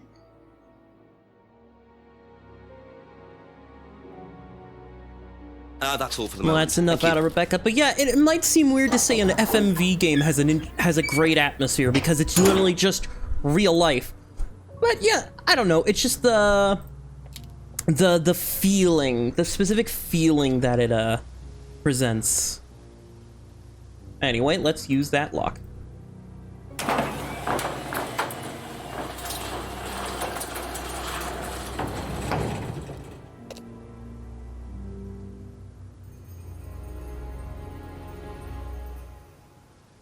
So, those are Ryan's guitars, kept in a garage. Not really the best place to keep them. It's almost like they aren't kept there and they just needed them in an easy to access place.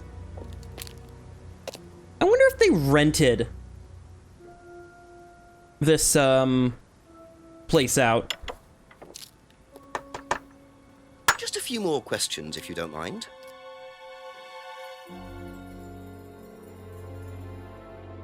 Seen this before? The writing looks familiar, but no.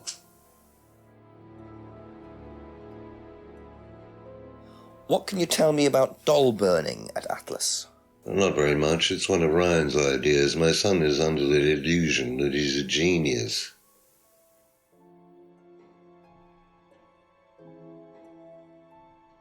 Can you tell me more about the auto-hypnosis techniques used on the course? We don't use hypnosis on the course. Not at all? Not anymore.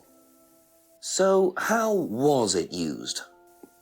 Hypnosis is probably the wrong word, Inspector. It's nothing to do with the trances or things like that. It was meant to force...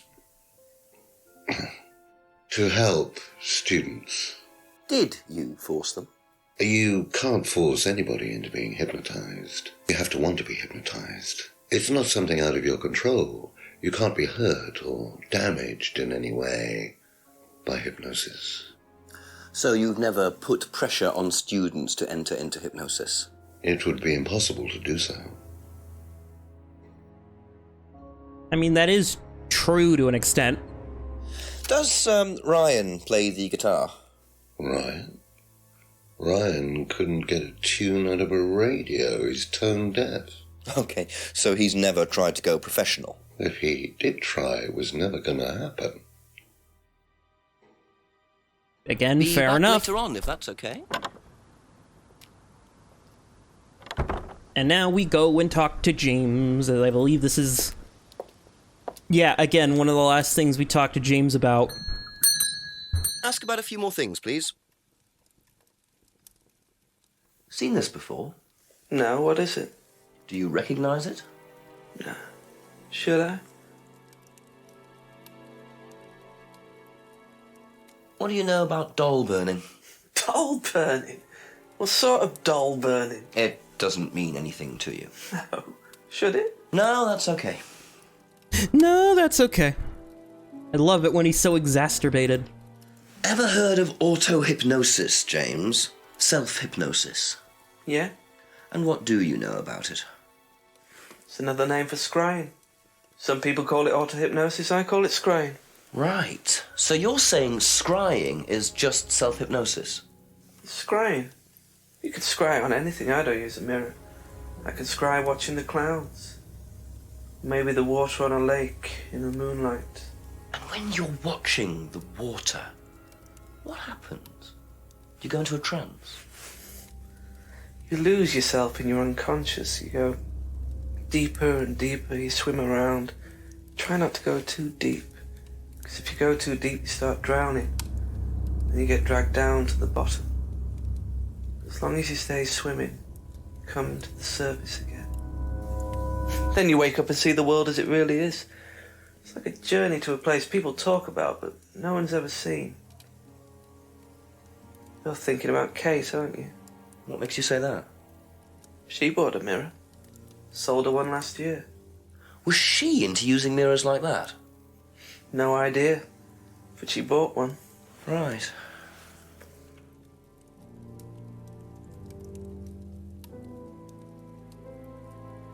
And yeah, wouldn't know Ryan, that's it so... for now. Thank you. Would not know. Oh, whoops, I didn't want to go that. I want to head back to Atlas, because Ryan might be done. But yeah, just another thing I like about this, it just reminds me of old point-and-click games from like the 90s and early 2000s. Stuff you don't ever see anymore, because... That's one of the sad things, is that you don't get those types of games that, what is it? You don't get those types of games that, whatchamacallit, oh, I'm trying to think of it. It's, those, like, point-and-click surrealist type. Whoa! Whoa!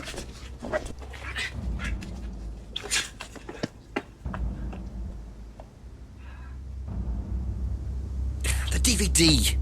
That's all they took. It must have been deliberate. Someone clearly wanted that back. Nice and helpful of them to leave a piece of evidence behind, though.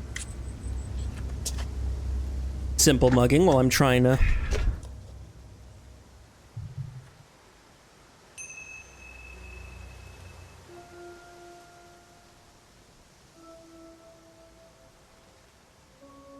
Anyway. I believe now we can go back. Oh, I'm just walking back and forth. See, in a 3D game, in just a normal 3D game, you would have just you wouldn't have a little thing like that where you get confused by going left and right and oh. Well, no, I don't need to talk to Simon. I want to go to... Also, forcing myself to have to walk everywhere rather than using the map and just going to points is so much fun. If that's okay? Have you seen this before? No, I don't think so. You don't recognise the shop? No. Is there someone else who works at Atlas? Someone who may have been there tonight? No. There's a cleaner. Comes at strange times, but then he's a strange boy. Work experience. As a cleaner? Well, we did try him in accounts, but didn't work out.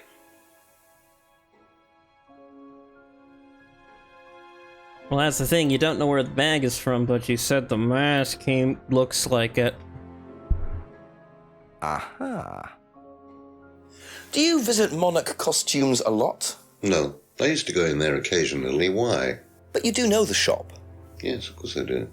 You see, Paul, I thought you said you didn't know where this bag was from.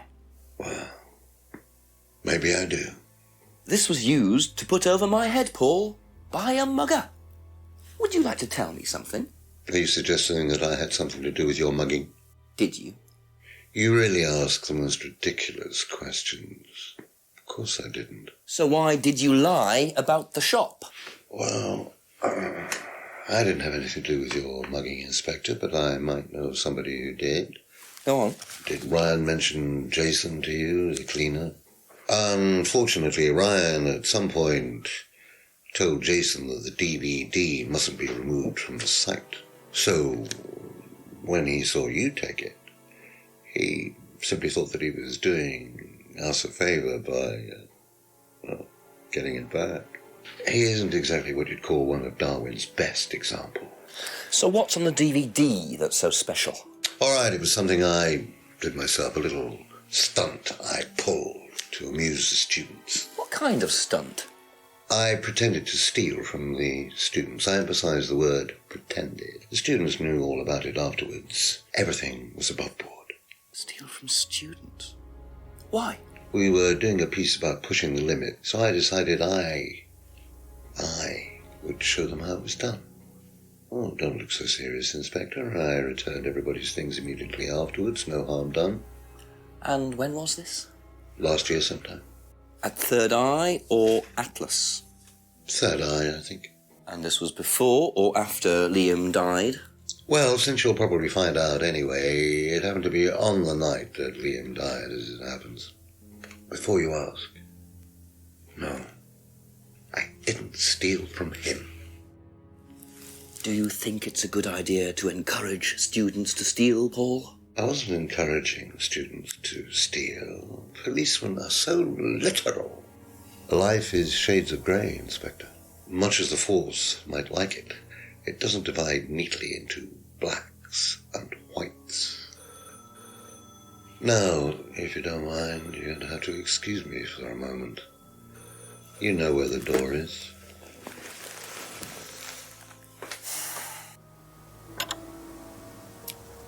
Yep, and that's enough of Paul for now. I see he was quick enough to claim he didn't steal from Liam. What kind of stunt was that anyway? And Liam dying later the same night? It's just all a bit too suspicious. Maybe. A few more questions, please. What do you know about Ryan's guitar collection? Not a whole lot. I know he brought a guitar to one of the groups once, at the end of one of the stages. That's the only time I've seen him with a guitar. Fair enough, fair enough. Seen this? You know the shop? Yeah, I know the shop. I hired something from them last year, I think. This is for a party, I assume? Yeah, something like that. Something like that. What do you know about Paul stealing money from students? Part of a stunt or something? What, did he do that? I've never heard about anything like that. No, it might be part of the risk-taking thing, though. Explain that. Well, it's part of the course. You have to do something dangerous or risky, something you wouldn't normally do. Something dangerous? Well, not dangerous, just risky. Like saying something you wouldn't normally say to someone, or doing something unusual. Like stealing from other students?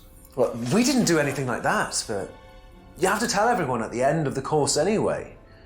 And you're not allowed to do anything that would hurt or offend anyone, or you're not allowed to do anything really bad. It's all pretend, really. It seems a bit odd for a business course. It works, though. Thank you. I mean, Probably still, be back it's a fair point that why would you need to do this during a business course? Do you know what auto-hypnosis is? It's some type of self-hypnosis, isn't it? Yeah. Have you ever tried it? No, I haven't.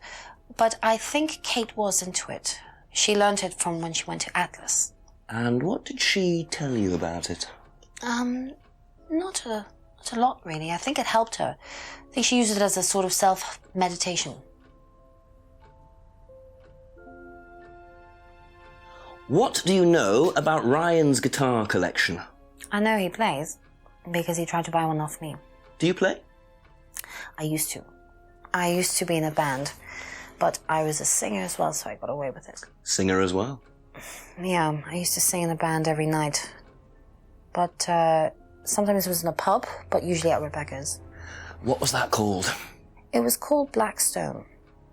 And this guy from a record company once came to see us, and he said the band was rubbish, but that I was good. So after that, I don't think they liked me much, and then we broke up after college.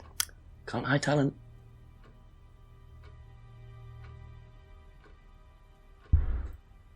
Do you know the shop? Have you used it? No, but I know where it is. What do you know about Paul Rand? Paul the Slime. You've obviously met him then. Yes, I have. What do you know about him committing a fake theft during one of the courses? What, about him going through people's bags?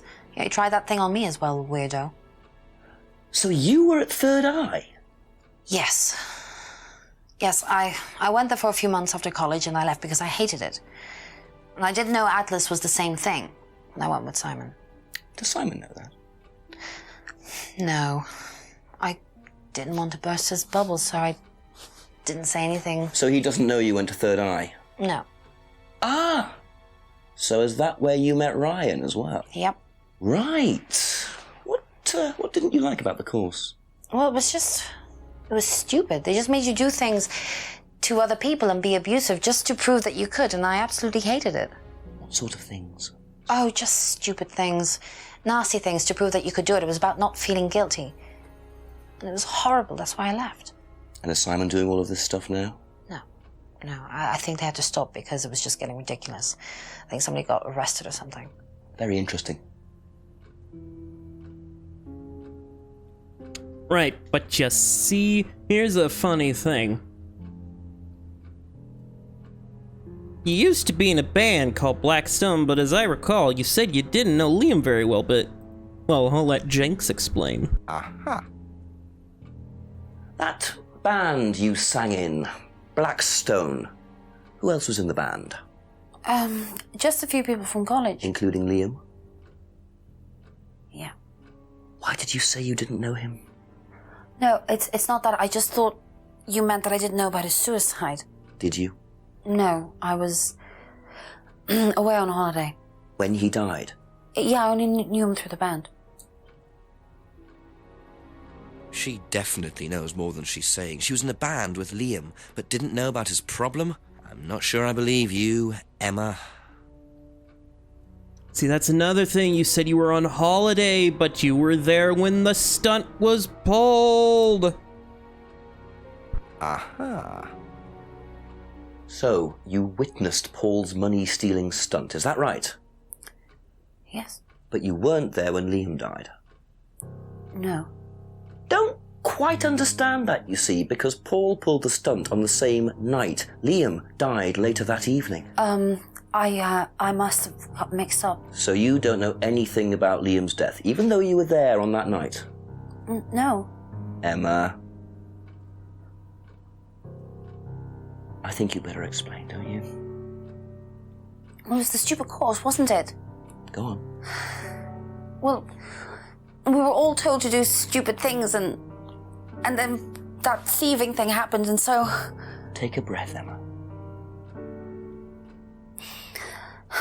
Liam killed himself because of me. Why?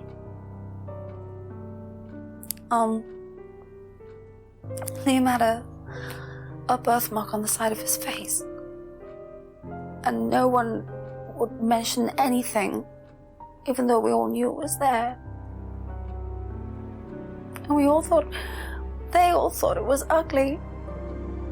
So I thought I'd say something, and I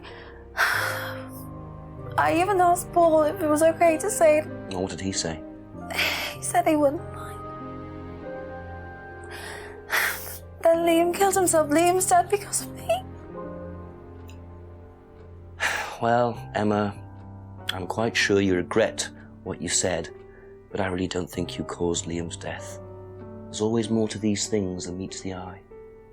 It wasn't your fault. We can't tell Simon, please.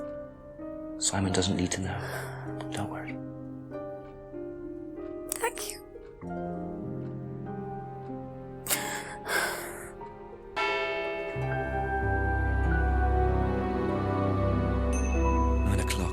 Poor Emma. I suppose it's possible that what she said led to Liam's death, but I really doubt it. I blame the Rands before I blame her. I mean, yeah, to be fair, the Rands are kind of very slimy. So, why don't we, before we do anything else, take a quick little trip back to Atlas to find something. But yeah, this is interesting. I didn't realize this is this whole game is a Chrome extension? Is that how they remade it? That's interesting.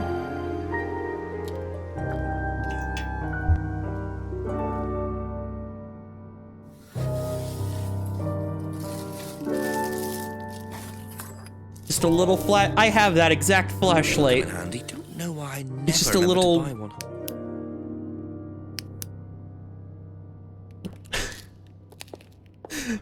God, he's so quirky.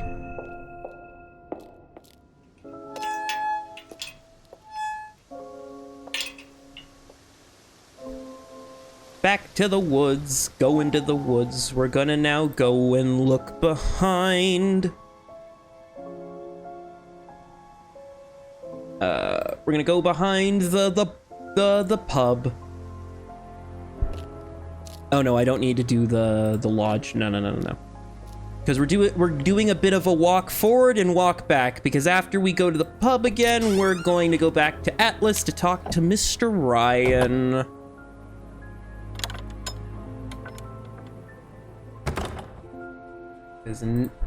Now we have a torch.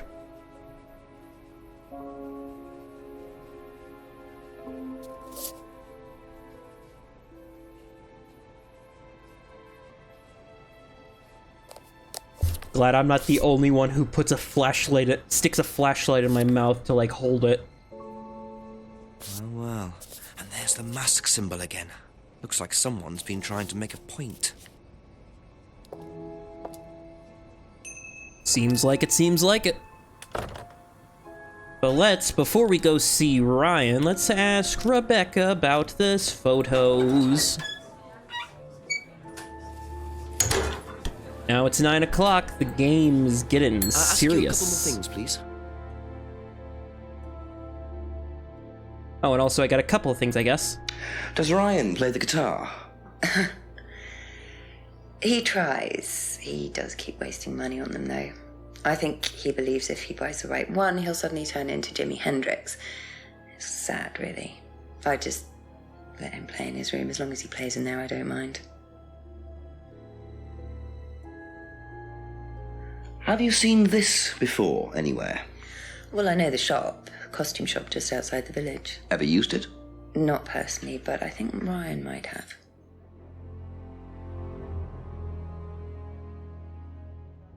Did you know about Paul's money stealing at Atlas? Are you talking about a particular incident or just in general? It's something he did on the course. Stunt. And what did he do exactly? Oh, well, he pretended to steal from the students. That doesn't ring a bell. Paul's stunts usually involve throwing fancy dress parties with scantily clad girls or women dressed as nurses. That's his usual fetish. When was the last party he threw? Sometime in the summer. I didn't stay long.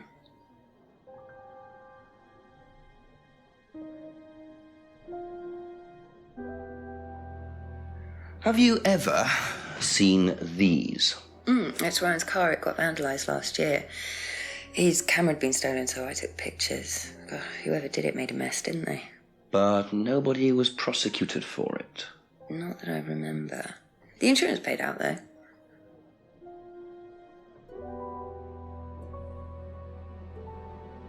All right, Thank you. well, Probably be back later.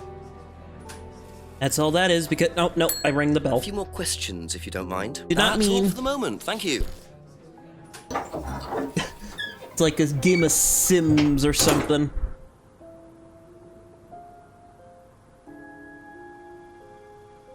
Traveling down, do.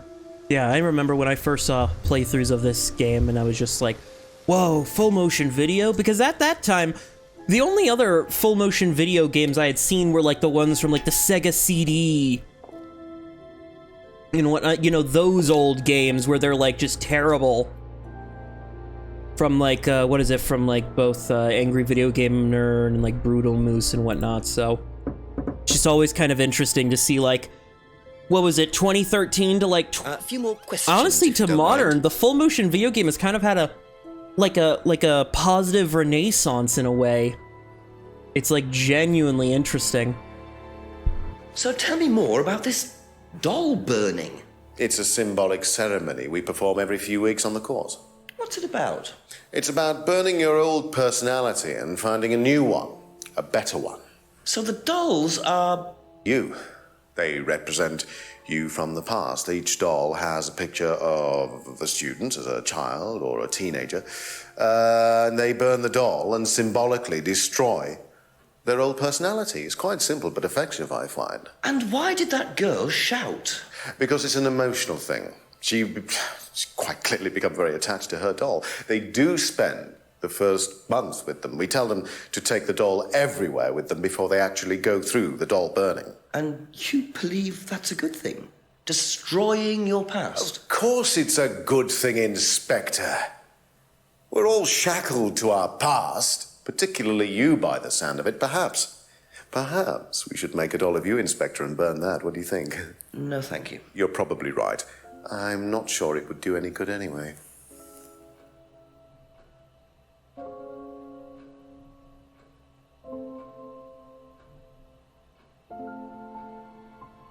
I didn't realize you were a musician. Oh, well, I'm not really a musician. I mean, I dabble a little bit. To be quite honest with you, I'm far more interested in collecting guitars. You're not in a band? Well, I did audition. I did audition a few years ago. When I say a few years ago, of course, I mean about 20 years ago. Doesn't time fly? What band was that? Oh, I can't remember. Something Stone. Aren't they all called Something Stone? Hammerstone. That's it.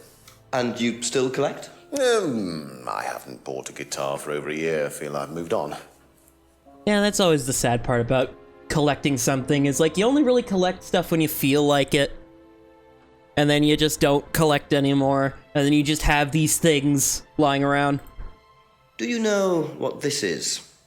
Well, I think it's a bag. Is it a bag, Inspector? The shop.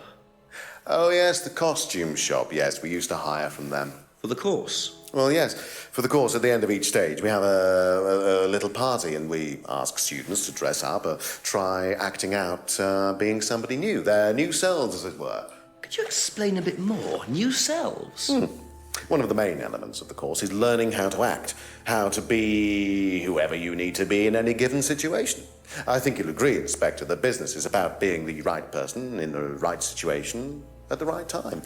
What it does, it helps them to detach themselves, become somebody new, pretend, you know, that kind of thing. It's surprising what a little bit of cross-dressing can do for you, Inspector. You should try it. Not at this stage.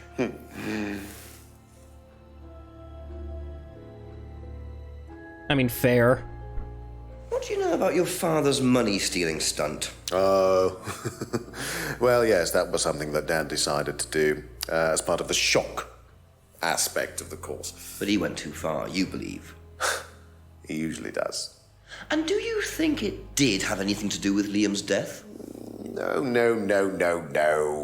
Liam wasn't like that at all. I mean, that was just a simple, unfortunate coincidence. I mean, Liam had his own problems, but he didn't have any problems with the money shock stunt. No.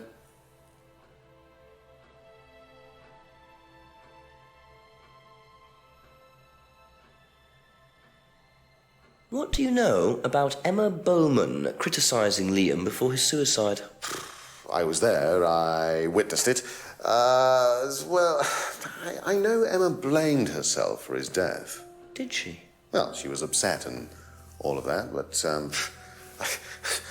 I wouldn't blame her, Inspector. I really don't think she had anything to do with it at all. You don't think?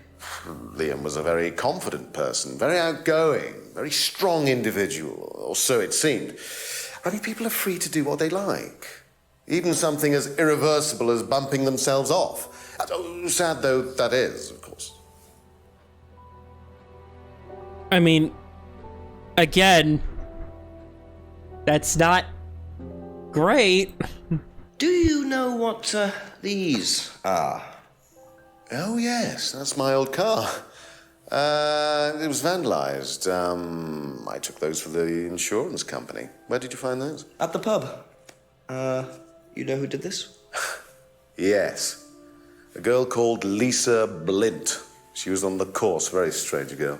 And why did she write the words devil worshippers all over your car? Well, she was a very strange girl. She had a lot of psychological problems. I'm not entirely sure, Inspector. I mean, she took a dislike to the course for some particular reason. I couldn't quite put my finger on it. And she asked for a refund. I declined. And she decided to spray her disapproval all over my car. Odd thing to spray, isn't it, though? Devil worshippers? Well, she was a very odd girl, Inspector. Maybe she thought it was a way of getting back at us. I had no idea. Did Rebecca know about it? Well, yes, she did, but I wasn't about to unleash Rebecca on her. She can be quite fierce sometimes, you know. And I mean, the girl wasn't vindictive. She had psychological problems. She lives in the village, actually. The run-down house at the end of the lane. Can't miss it. Really? Right, thank you. Now know about all that, but here's the thing.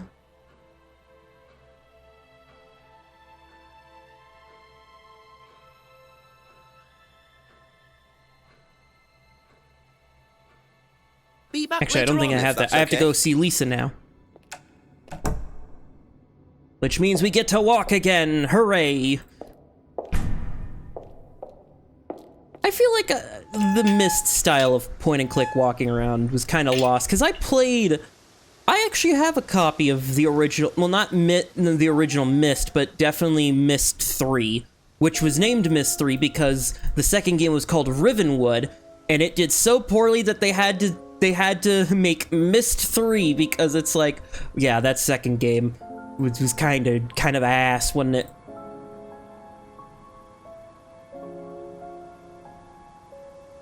So now we go to the end of the lane and we go to the old house. Lisa lives. Run-down house at the end of the lane. That's what Ryan said, wasn't it?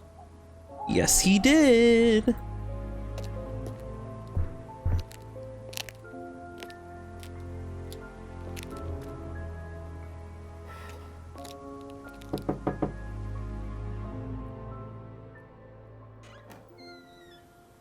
Is it Lisa?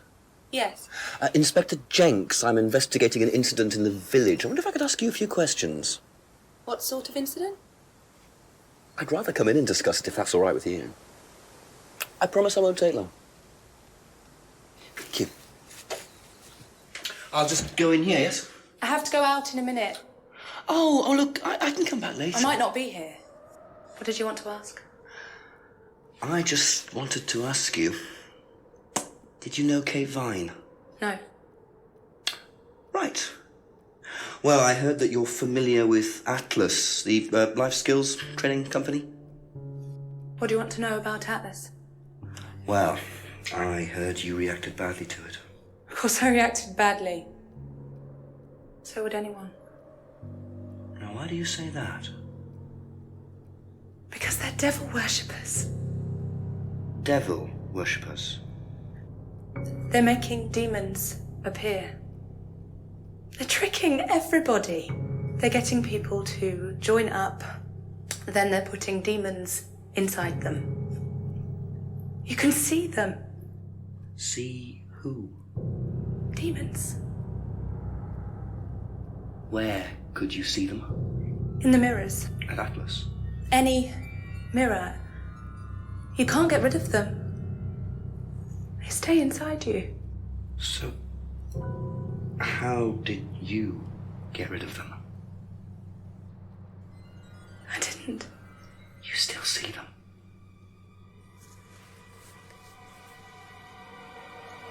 I just don't look.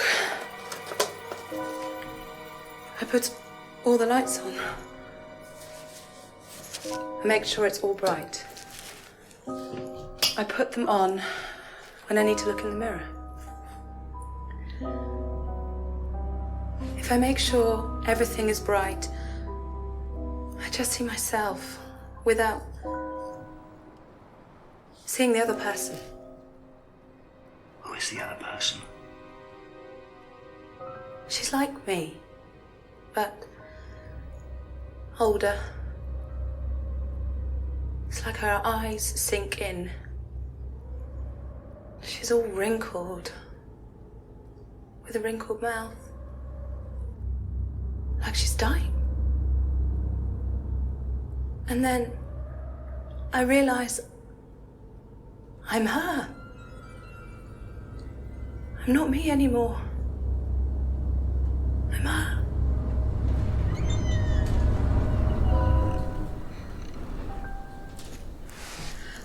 I'm sorry, I have to go now. I'm sorry. I'm sorry.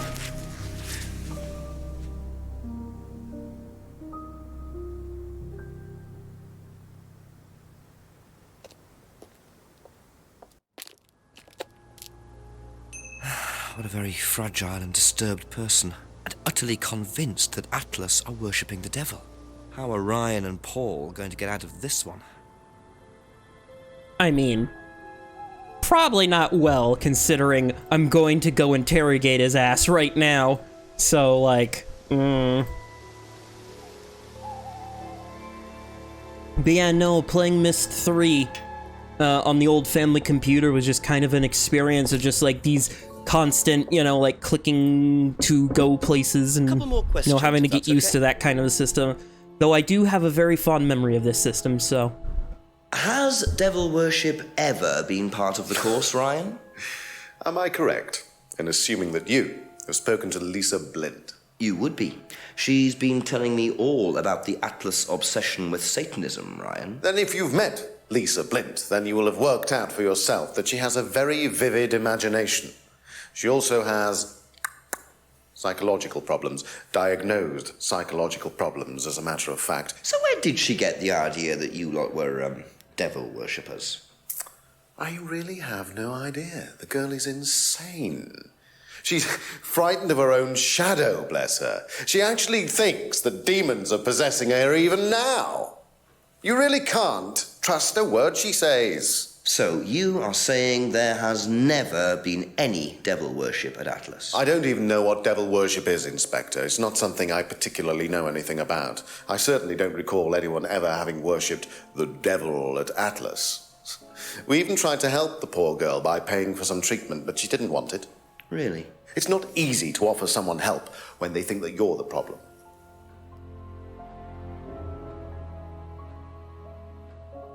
I mean, say I don't know anything about devil worshipping, but I mean, you said you used to read about black magic. What's up with that? Aha. So you used to read a lot about voodoo and satanic rituals, but you don't know anything about devil worship? Well, obviously, I just meant we don't worship the devil. We're not devil worshippers here at Atlas, Inspector. Ridiculous. But the point is, Ryan, that you claim not to know anything about it, but admitted you were obsessed with it when you were younger. Are you sure none of that made its way onto the Atlas course? And that Lisa isn't basing her beliefs on anything within that course? Lisa isn't basing her beliefs on anything other than her own imagination, Inspector. Look, we do use some techniques that some students find difficult, disturbing. We encourage them to see things differently, that's all. And some people simply aren't up to that. Some people, like Lisa, that's why we introduced the aptitude test. What's the aptitude test? This.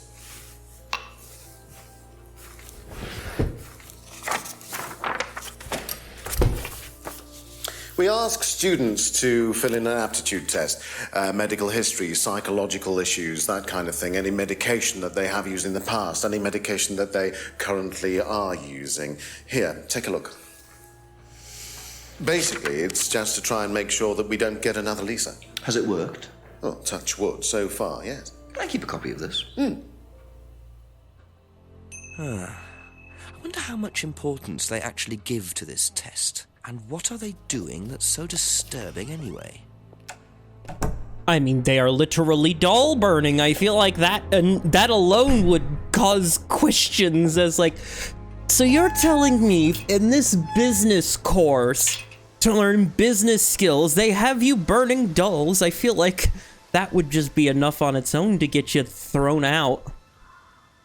Well, just to have your like practicing license revoked. Or whatever, I guess a teaching license, I guess that would be the thing. A few more questions, please. Thank you. Also, let me just do a quick check just to make sure everything is recording, all good and good. Okay, cool. Anyway, guilt. Do you think Emma's criticism of Liam on that last night led to his suicide? I doubt it helped. Did you encourage Emma to criticize him? I didn't encourage Emma to do anything. I merely told her what we tell every student to do, to express themselves as they want to. It would be out of order to criticize them after that, wouldn't it? However, I didn't expect her to criticize his birthmark, if that's what it was. That's a decision she took herself. So you didn't know her well? No, not at all.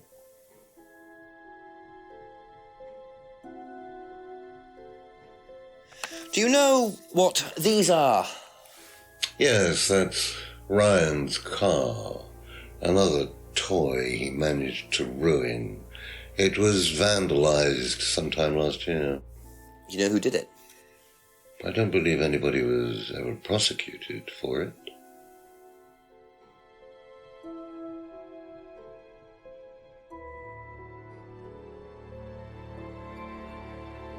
Do you know anything about devil worship, Paul? I beg your pardon? Devil worship? Satanism? Am I missing something here? I heard Atlas had elements of Satanism on the course.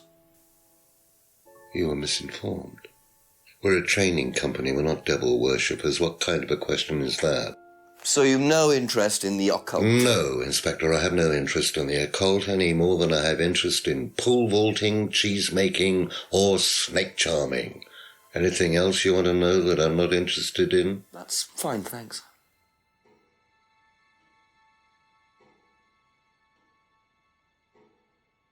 Can you tell me a bit about this, please? It's the Atlas aptitude test. What do you want to know? What does it test, exactly? It's a test we introduced to make sure that any students didn't have any major personality problems, skeletons in the cupboard, so to speak. We introduced it because we had a little bit of a problem with one of the students. Lisa. You are well informed. And what do you think it was that disturbed her? I believe that the course proved to be too demanding for her. We discovered that she had one or two psychological problems and she couldn't handle it. And did you change anything else on the course apart from introducing the test? We increased the entrance age to 21. Well, wasn't much, but it's about the only thing we could do. We didn't want another Lisa. We didn't want students turning around and suing us, did we?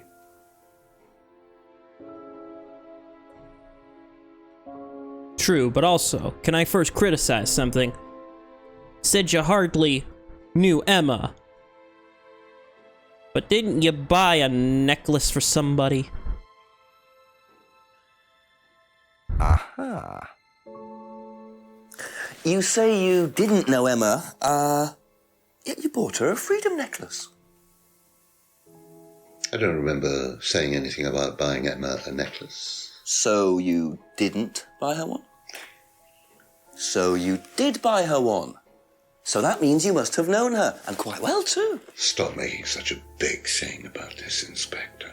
Look, I've been around a few years. The clock is ticking. And I admit I have an embarrassing weakness for attractive women. It was a stupid mistake, but that's all it was. So you're saying you tried it on with her? No, I didn't try it on. I bought her a necklace. I'm not aware that there's a law against buying presents unless, of course, the Third Reich has been elected while I was at a bridge party.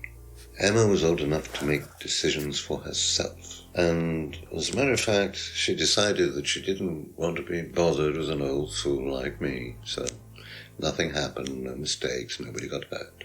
All right. Like father, like son. No surprises there. I wonder how many students Paul has tried it on with. Fair enough, fair enough.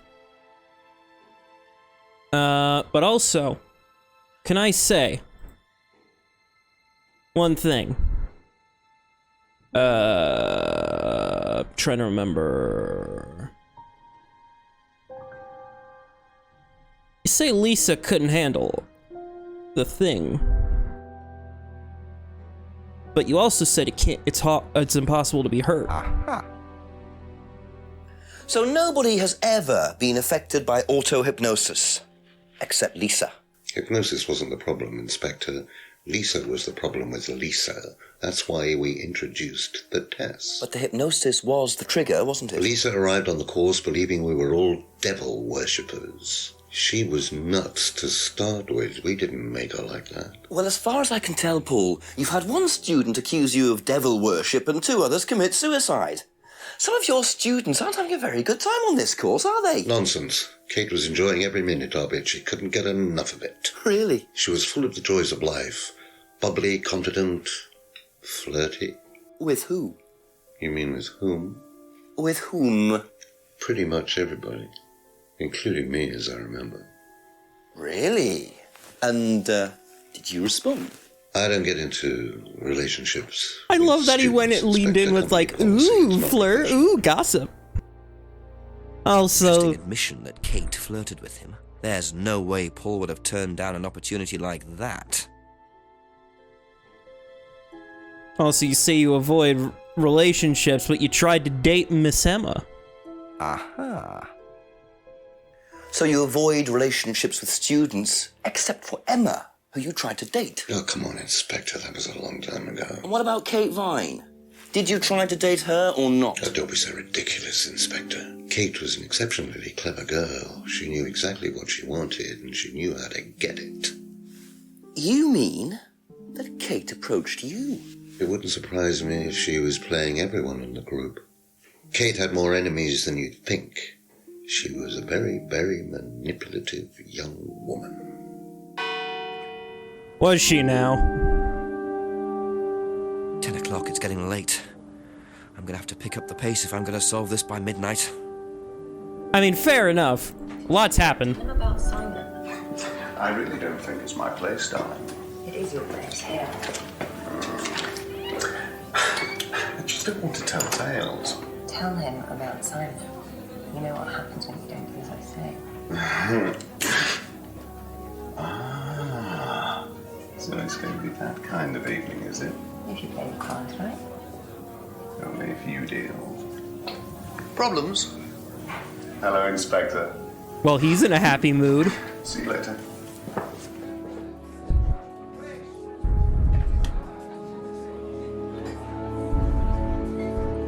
So, let's go check out that cabinet that's been left open now. Yo, Rut Cuff White Cubes! Well, isn't that interesting?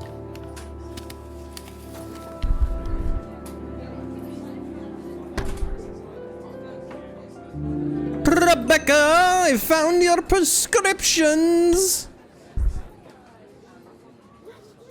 Ask you a couple more things. You really please. should put that in a more secure place, like, seriously. Also. Have you ever come across anyone interested in or involved with the occult? As in black magic? No, why? Atlas don't use occult techniques or anything like that? Atlas? Not unless Ryan's got a secret he's not telling me about. Why, who's been talking? Just a line of inquiry. Okay, thanks. I mean...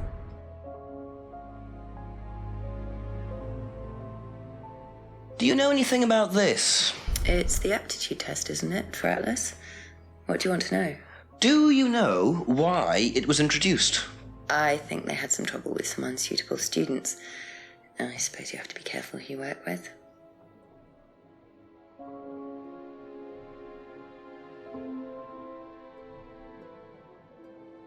And then finally, prescription.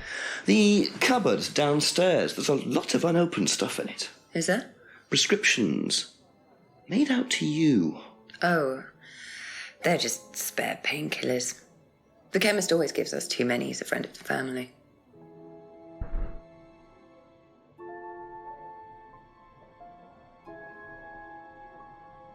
But here's the thing, you said in the thing you don't take drugs. Aha. So, you don't take any medicines except for prescription painkillers. Well, they're not actually for me, they're Ryan's. For some reason, the chemist always makes them out to my name. He's an old gentleman. Does Ryan need prescription painkillers? Yes, he's got arthritis. Really? He's young to suffer from that, isn't he? He doesn't have it badly, but he does need medication from time to time. What medicine is it? I couldn't tell you, to be honest. Ryan will know. So Ryan's the one using the prescriptions. I think I might have a word with him, work out exactly what this medicine is. Potentially, but first let's check on the happy couple at the lodge.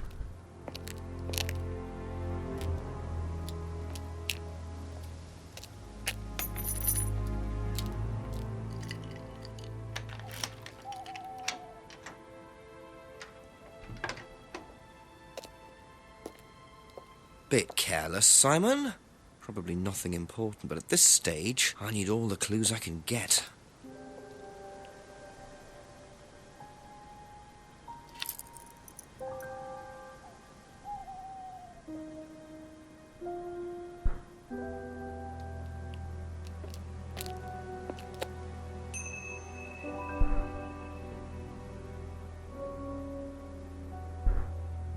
Well, let's talk to Simon then.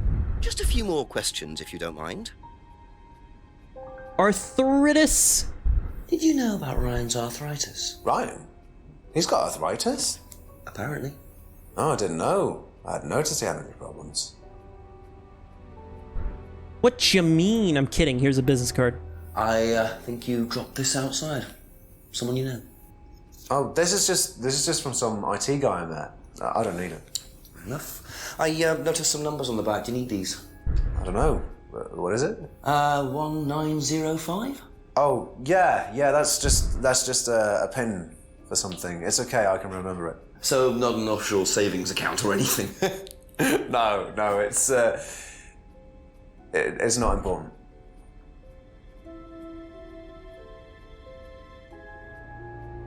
Is this yours? Yeah. That's from my keys. Where did you find that? Just outside. Right. Oh, it must have come off when Nathan dropped my keys off. He was borrowing my car. That's very trusting. Yeah, I suppose it is. I am a bit too trusting, really. It's a new car as well. You own a car, but you said in the bike you can only bike. Aha. So the bike's the only way you can get to work, yes? Yeah. What's wrong with the car? No, I can't drive the car yet, can I? I don't have my licence. Right. I got a windfall from an insurance payout. Just figured I'd buy something sensible with it straight away instead of wasting the money. What was the insurance payout? It was for a laptop. It got stolen down at Atlas. At Atlas? Well, they didn't break in. I think they just walked in and took it. The laptop was in a storeroom, but I think the lock was broken, to be honest. Doesn't sound like they're taking their security very seriously. Actually, it got a lot better after that. Think I'll check it anyway. Must have been a very nice laptop to be able to buy a car with the insurance. Or a very cheap car. Might have to have a talk with Ryan about his security measures. I mean, very fair enough. That car must not have been, like, that great if, Because, like, what is it? 2013, 2014 this game came out. I'm trying to think of, like, how much... Well, I also guess what would have to be, like, on the laptop for it to be insured for that much. Unless it was, like, a company laptop. But then wouldn't the money go to the company, not the person? But, I don't know. I don't know anything about that kind of stuff. Ask about a few more things, please. Anyway, Ryan, I got a bunch of stuff for you. Do you know what the medicine in the cupboard at the pub is for? You'd better ask Rebecca about that. I'm not exactly sure what's in there. She tends to keep her wares under lock and key. Do you know, our wedding night was quite a surprise. You didn't have to say that, man. You didn't have to say that. I'm going to talk about your arthritis. Tell me about your arthritis. Oh, you found out about that. Well, yes, I'm old before my time. That's very unlucky to have it so young. Well, I take a lot from life, Inspector. And sometimes life likes to give you a little bit back. I mean, it's not too bad, it's not too debilitating. It's mainly some in my right hand, some in my left hand. It's not particularly a problem. Makes it difficult to hold small things, though. What do you take for it? I get a prescription painkiller. How often do you need that? Not often, as and when. I keep some here, I keep some at home. It's not a problem.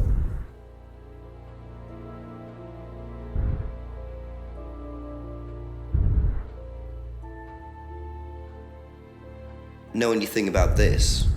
No, I don't. I'm sorry. We have our own IT chap. Lovely chap, in fact. Fat and sweaty, though. It's like a double act, doesn't it? Hmm.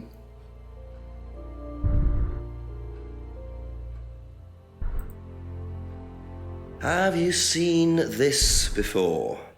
No, sorry. Fair enough.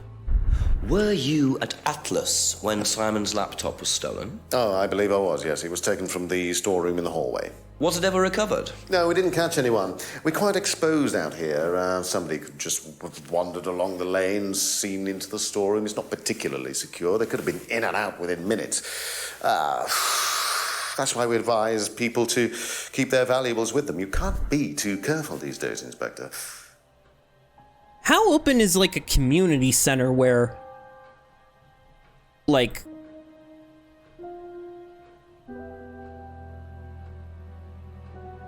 How unsecure is a community center where someone can just walk in without somebody noticing?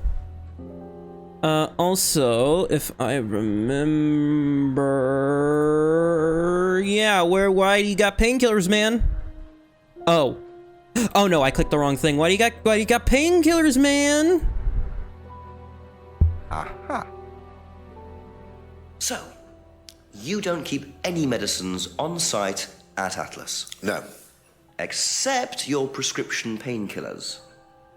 Well, these are not available to the students. But they are kept on site? Yes, but they're locked away. They're kept in the storeroom. Nobody would have access to them. You're sure about that? Absolutely sure.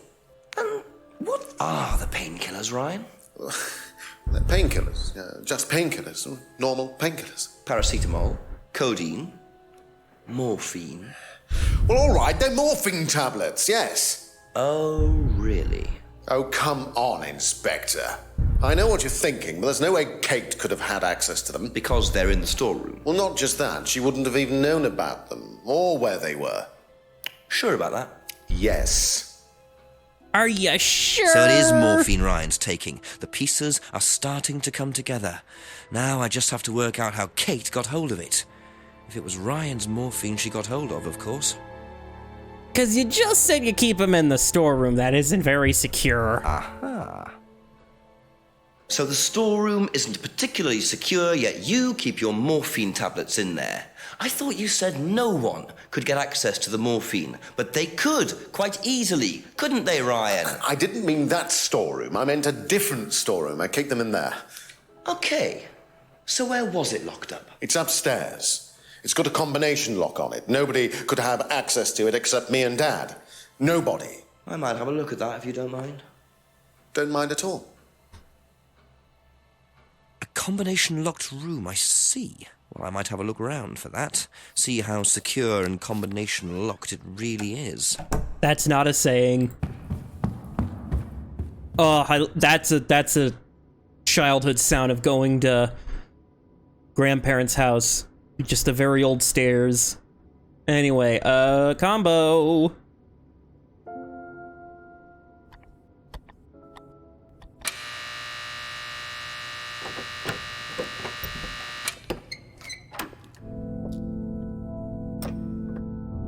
Welcome to the Mirror Room. This exercise is all about identifying the difference between the image one presents to the world and one's real self, which lies deep in our unconscious.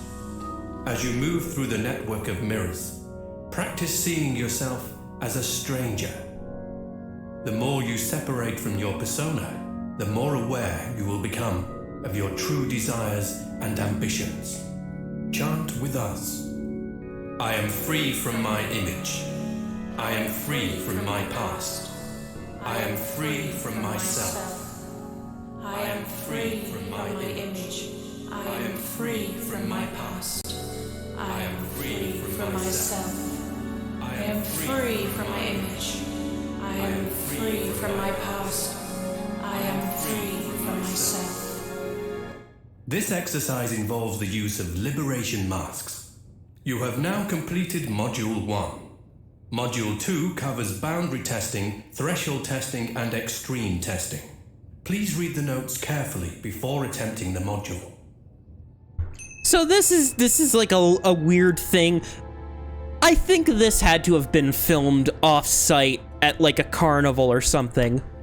'Cause like, how is that in there? In a community center of all things.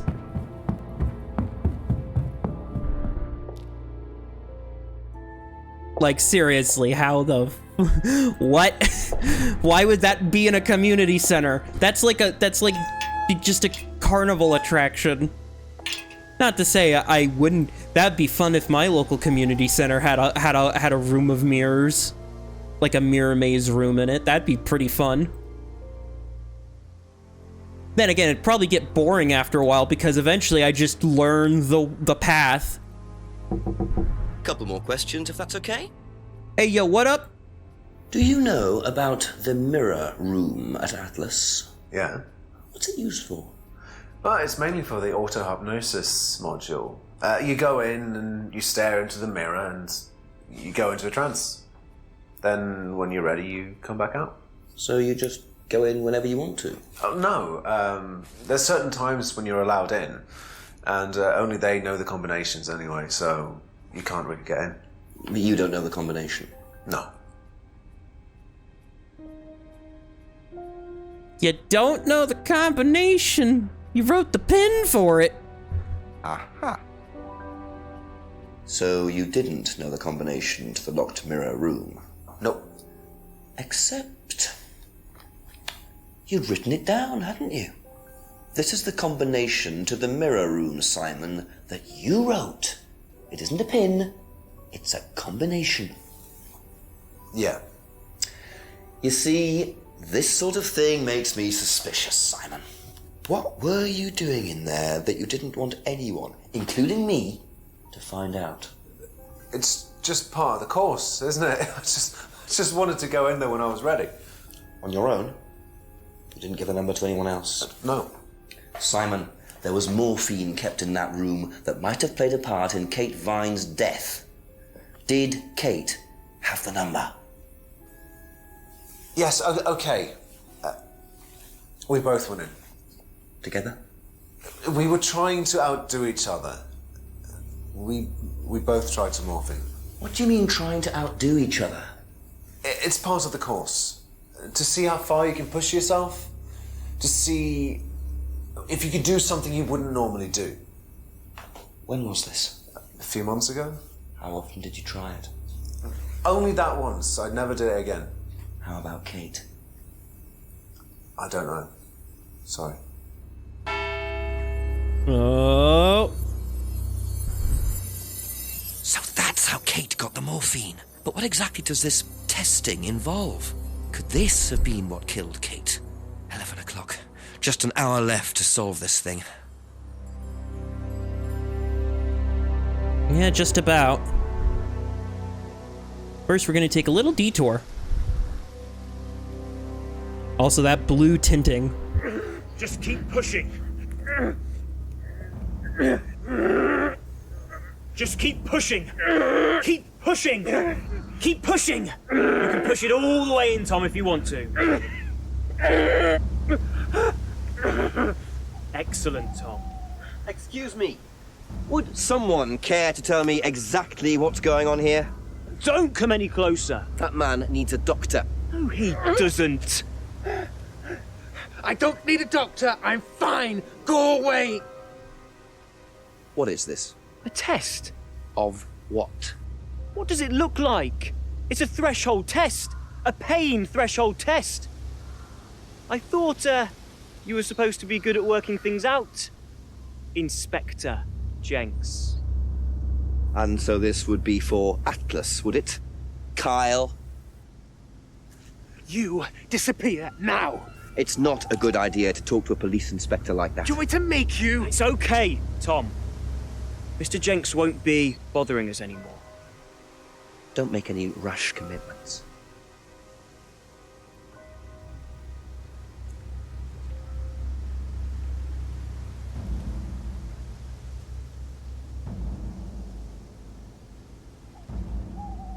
Well, well. You really should take more care of your things, Ryan. Is your keys, Kyle? No. Took the fob. So that's threshold testing, is it? Sticking a skewer through your hand? I could just ask Ryan or Paul directly about this, but I think I'll bide my time. See what I can do with this key fob first. I know exactly what I can do with that key fob, Mr. Jenks. In fact, we're going to go use that key fob. Yeah, you can clearly tell that this is all done earlier.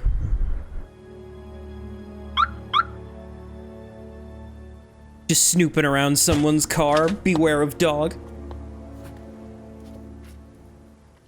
You can tell it's British because it's a right-sided car.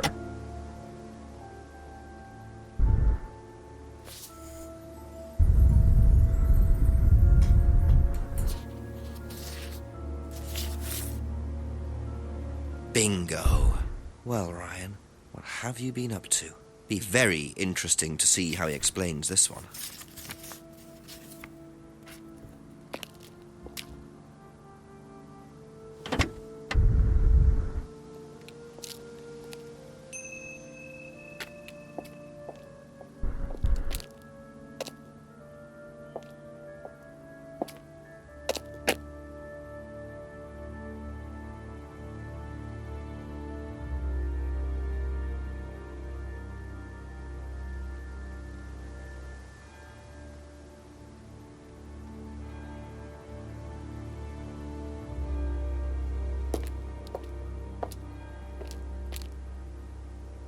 What did he get?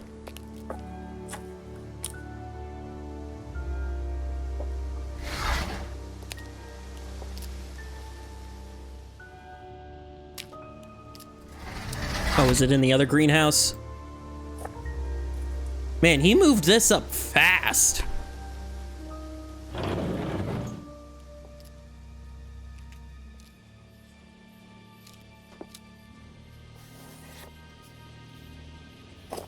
So James is interested in poppy pods, is he? I think he's got some explaining to do.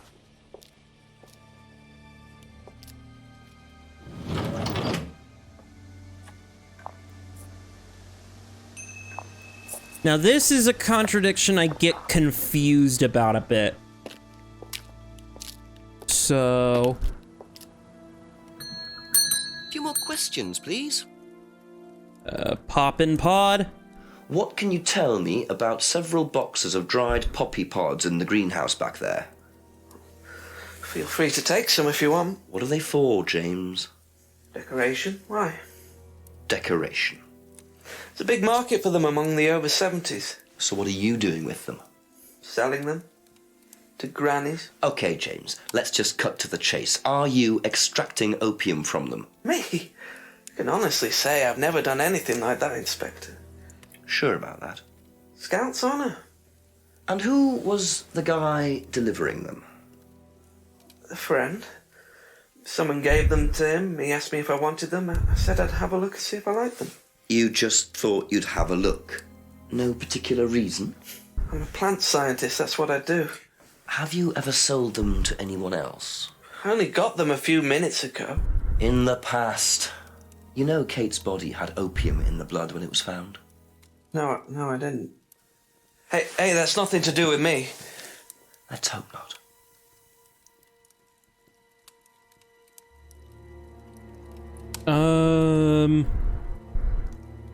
Isn't it something about...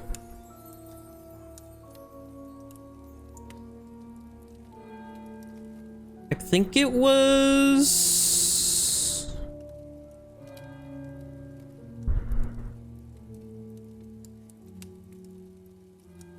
Is it this one, right? I may have to come back for this one.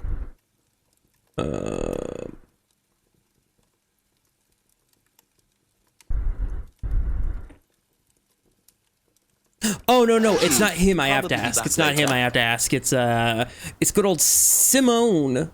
I have to go to Simone. Right. That's why I keep getting hung up, is because I keep thinking about asking the wrong person. Man, what a screw up. And only... Accidentally opened GOG. And only, what is it? Whew, almost 3 hours into recording. My God, yeah, I'm doing... I'll ask you a couple more things, please. Damn good for this session. Anyway, poppies. Odd question, but have you ever seen anyone handling dried poppy pods? Poppy pods? As in, for opium? No. Though James did have opium tea once, I think. Where did he get it from? I don't know. I didn't ask. James does his own thing. What does opium tea taste like? I don't know. I didn't try it. Really? I didn't want to risk it, did I? I went to hospital once. I had codeine and I went into anaphylactic shock. The doctor said it was an opium derivative, apparently, so... You're allergic to opiates. But yeah, morphine. Aha. You and Kate took morphine in the mirror room. That's what you said, isn't it? Yeah. But you're allergic to opiates, Simon. Opium. You didn't take the morphine at all, did you? Well, no, I didn't. Kate did, though. I thought you were trying to outdo each other. That was the point, wasn't it? We weren't trying to outdo each other as such. Go on. Ryan wanted me to test Kate. To see how far she would go to be prime candidate. What candidate? Prime candidate. It means the best person in the group, basically. What do you mean, test her? But you do it in pairs. One person's the tester, it's me, and the other person's the... victim? Well, it's not like that. It's completely consensual. It's just boundary testing. Ryan wanted me to test Kate. Because they thought she was the best student? Well, maybe. I I don't know. I just did what I was told, okay? Except you decided to give her morphine. To break the law. Well, I can't change that now, can I? She didn't die of a morphine overdose, did she? She died because she drowned. But she drowned for reasons that aren't clear. Atlas seemed to have this all neatly worked out. If Simon's telling the truth, Atlas are lighting the fuse and then retiring to a safe distance, letting students test themselves and push themselves to their limits while avoiding all comeback. Is this what happened to Kate?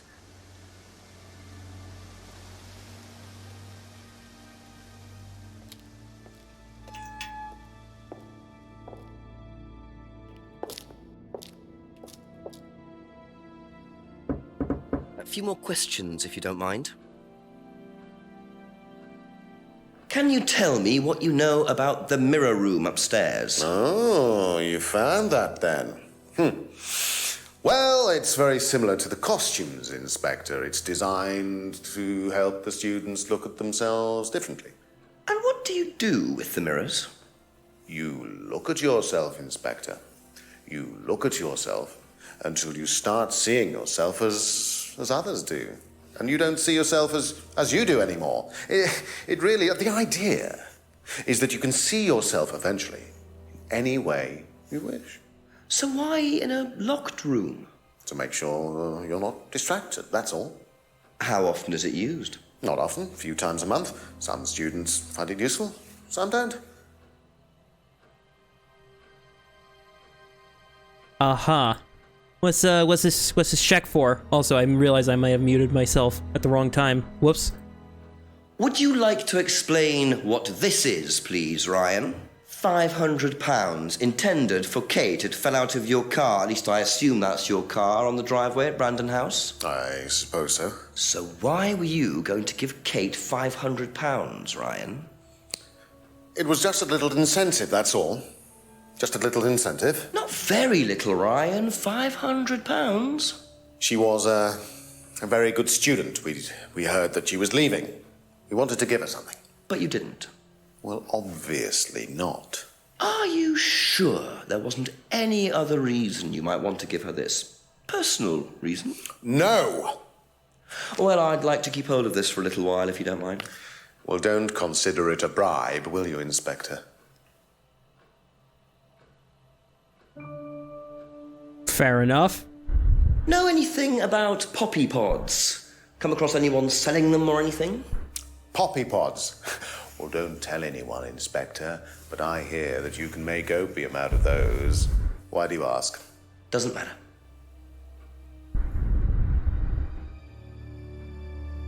Right. And now give me this prime candidate spiel. Now, tell me what a prime candidate is.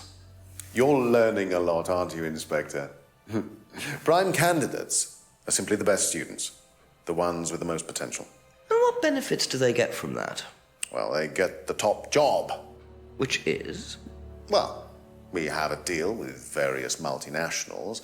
We train students to be exceptional, truly exceptional. And they get a wonderful top job. It's a very simple deal. And how do you decide who the prime candidate is? Do you test students? No.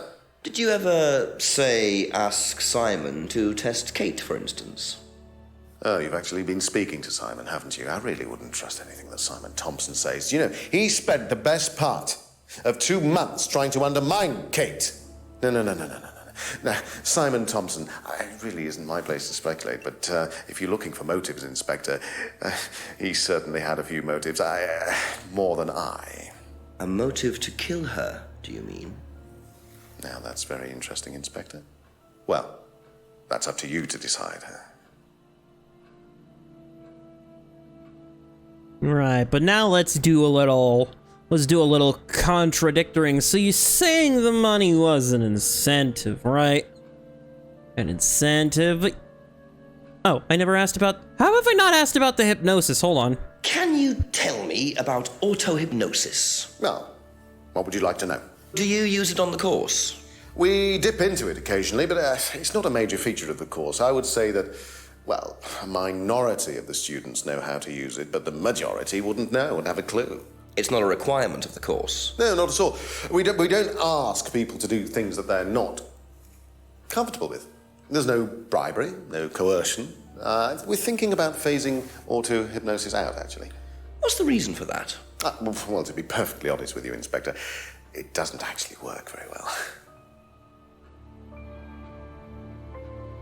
Right, but you don't coerce people, right?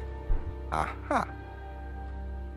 So, students aren't coerced or bribed in any way, except Kate.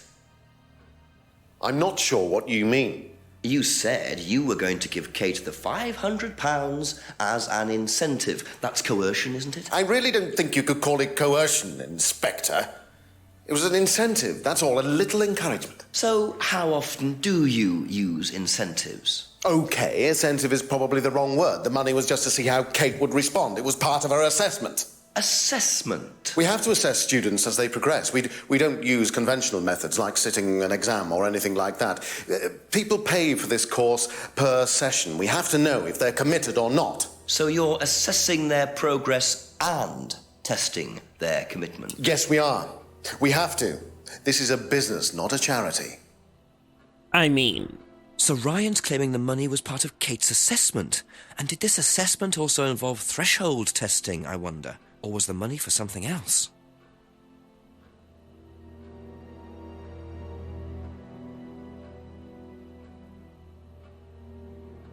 But you say you gave her the money. You say you gave her the money, but... you also say the students aren't tested. Aha. Well, which one is it, Ryan? Do you test students or not? Well, some of them, yes. Including Kate? Yes. Why was she being tested? She was being tested because we wanted to see if she was good enough to become prime candidate, okay? So Kate was in the running to be prime candidate? Yes! And did you ask Simon to test her? Yes, I did. But I didn't ask him to do anything stupid. He knew it was against course rules. How far did you ask him to push her? I didn't ask him to push her. I asked him to test her. There's a huge difference!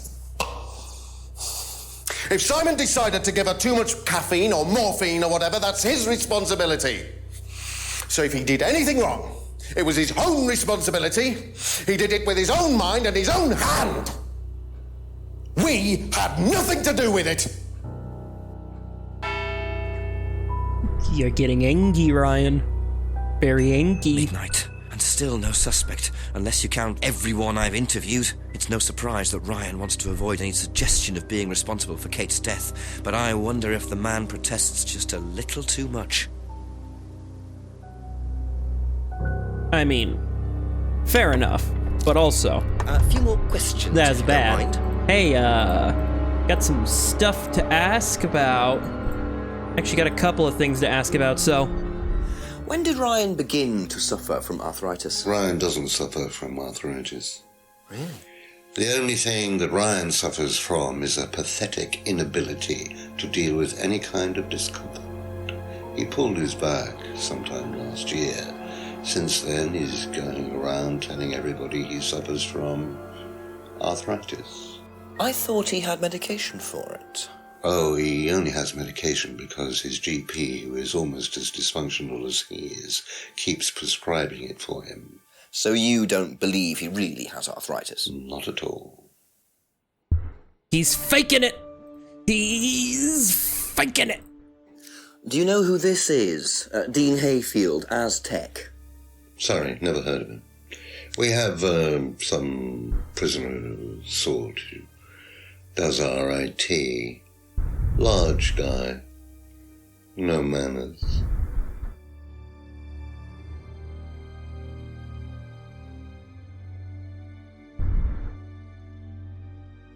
Seen this before anywhere?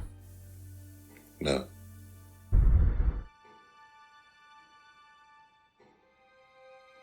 And what do you know about Simon's laptop being stolen from Atlas? No, I wasn't happy about it. What did you do about it? Ryan paid a con man to install a complicated CCTV system at twice the price that it would probably have cost. Seemed to do the trick, though. We haven't had a theft since.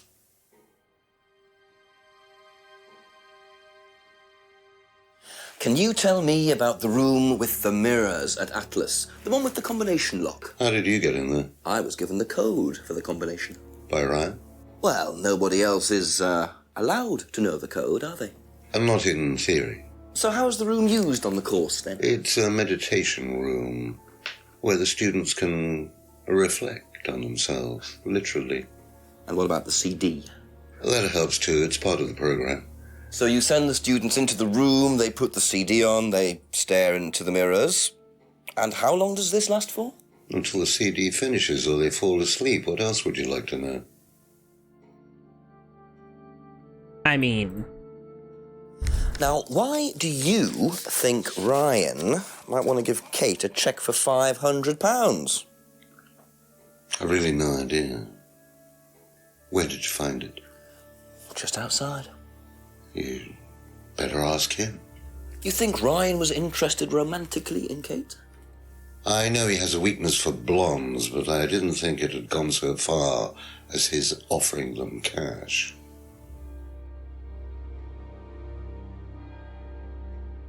What do you know about poppy pods? Poppy pods? Ever come across anyone selling them, using them? No.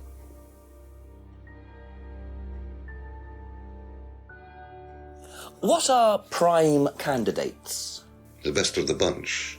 The peaches. And so what does it mean to be a prime candidate? Success. We have a special relationship with many major international companies. We provide them with our best students. And they get an instant job. And what do you get out of it? Well, it's a little kickback. It's just business, Inspector. As is usual, I assume. Was Kate a prime candidate? Well, as Ryan has probably already told you, yes, she was. Did you ask Simon to test her? Yes, it's company policy. Leaders don't get involved. And it covers your back, of course. Well, nobody knows the students better than they do, Inspector. It's much better to let them just work it out among themselves. It isn't very professional to force students to test each other to the point where one of them gets killed, Paul. We don't force students to do anything that they don't want to do, Inspector. So you don't force them into being tested? No, we don't encourage anybody to hurt or offend anybody else here. You don't use threshold testing, for instance? No. If Simon Thompson went too far with Kate, that's his responsibility, not ours. He's the one you should be speaking to, if truth be told. I don't trust him myself.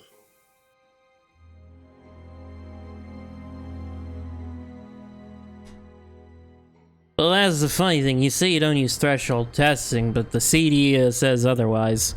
Aha. You say you don't endorse threshold testing, that's the phrase, isn't it? Yes. Except you do, Paul, because you told me that the students use that CD in the mirror room.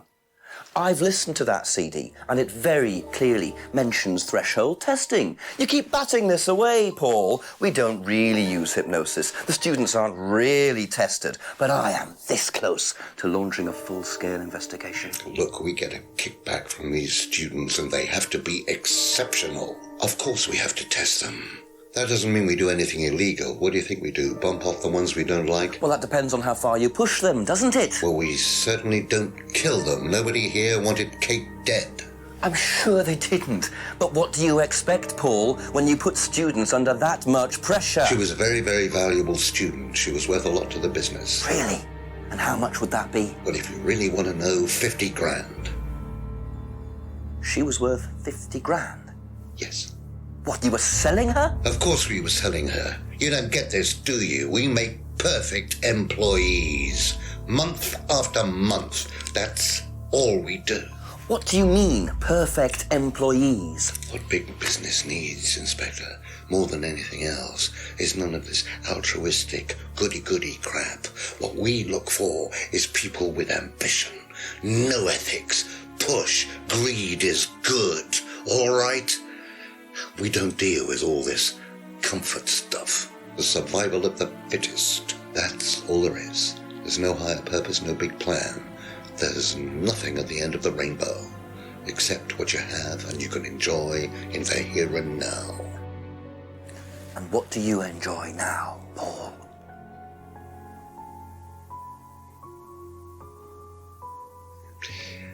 You're going to have to excuse me, Inspector. I'm a very busy man. I've got work to do.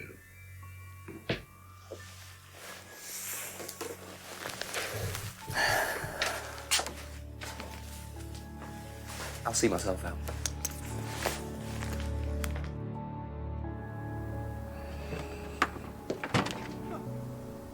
Lovely man, your father. Shut the gate on your way out.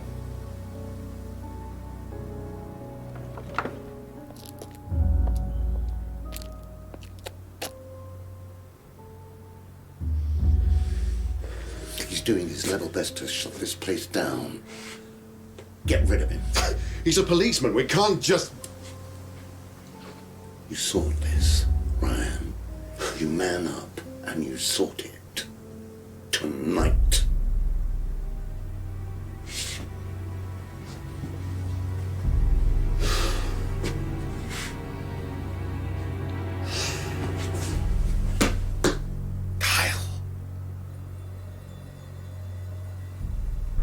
Well, we got a problem on our hands.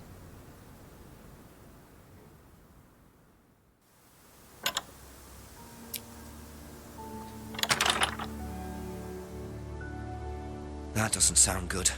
Two totally morally bankrupt men are plotting to get rid of me. It's midnight. I don't have any backup and I don't even have a mobile phone. This is potentially quite bad. And what's Kyle got to do with it? I think I might make my way over to Atlas while Ryan isn't there. Maybe lock myself in. Damn. I suppose it was too much to hope that Ryan had left the place open. Yep, so we're on our own. Gotta go.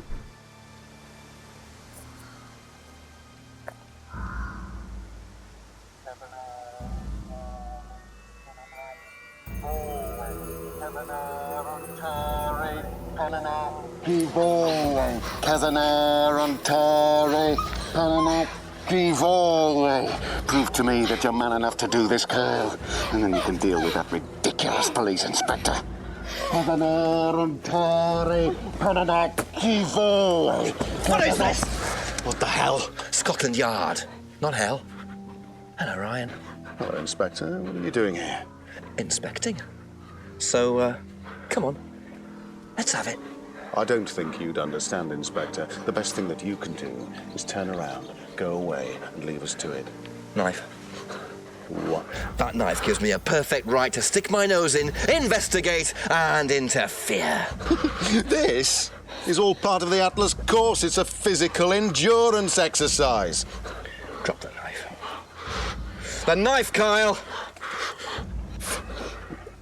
Kyle. Drop it! Drop it.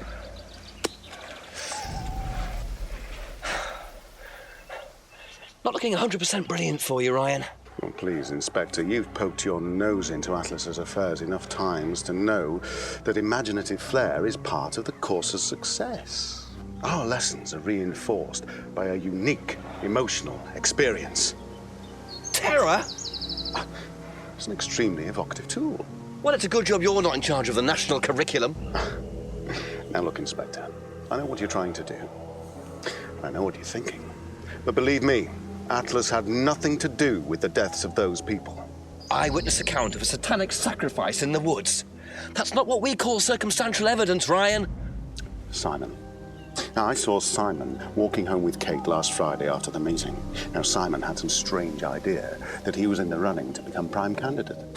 Well, a knob of butter has more chance of becoming prime minister. Oh, wait. So are you telling me that Simon killed her? Well, it seems reasonable. It's likely, isn't it? any more likely than you, Ryan?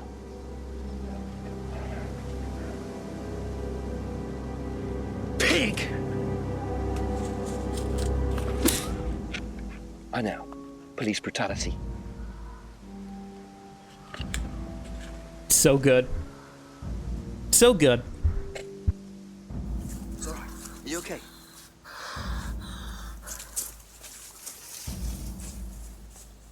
And yeah, you could tell that's just Emma's actress, but they didn't have anyone else to use, so. You save someone from being sacrificed, and that's the thanks you get. If that wasn't an occult ceremony, I don't know what is. The Rands have been lying all along. But what's Simon going to say about Ryan's accusation?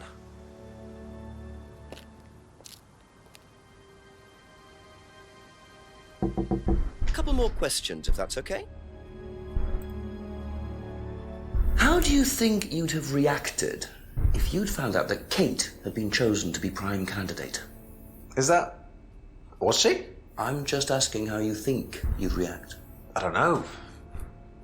I wouldn't react in any way, really. I'm not bothered. I don't think she was, though. What makes you think that? Well, it's just an impression I got. You know, she's a bit flaky, to be honest. She's just not really prime candidate material. Now it's time for the bombshell. What would you say if I said it's been suggested that you were seen walking home with Kate after Atlas last Friday? What? By who? The same person who suggested that you wanted Kate out of the picture because you found out she was in the running to be prime candidate. What? Who said that? Just a question. I didn't think I was in the running. It was Ryan, wasn't it? I am in no position to say. It was Ryan. Simon, calm down. No, I can prove it. Kate's driving license, give it to me. Why? Kate's driving license, please.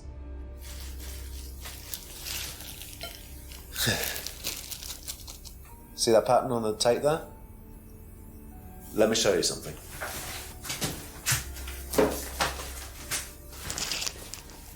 See this pattern? Now look at that. It's the same pattern. This has come from the same roll of tape as this. So? So there's only one person has tape like that. Ryan. He gave me this piece of tape when I was in his office once. Why has Kate's driving license got a piece of Ryan's tape on it? I have no idea, Simon. Where did you find it? Oh, by the lake. Well, it's obvious, isn't it? Ryan was testing her. He was doing a boundary test to see how much she would do, how far she would go to be a prime candidate. But it all went wrong. Okay. It's one of the things we do at the course, right? You give something that's important to you to someone else, then they go and hide it somewhere. It's to teach you to not be bothered when you lose something that's important to you, all right? Kate gives her driving license to Ryan. Ryan goes and hides it somewhere down the lake. Kate finds out, she goes down looking for it, probably drunk, and she falls in. I'm afraid I find that a bit far-fetched, Simon. It makes perfect sense if you know anything at all about how Atlas works. But Simon, if you got the tape from Ryan, Kate could have got it from him.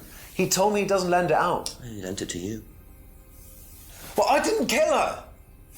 Do a lab test on the card. His DNA will be all over it. And what if yours is all over it? It won't be. I didn't kill her. I'm sorry. Just give me a minute. I need some painkillers.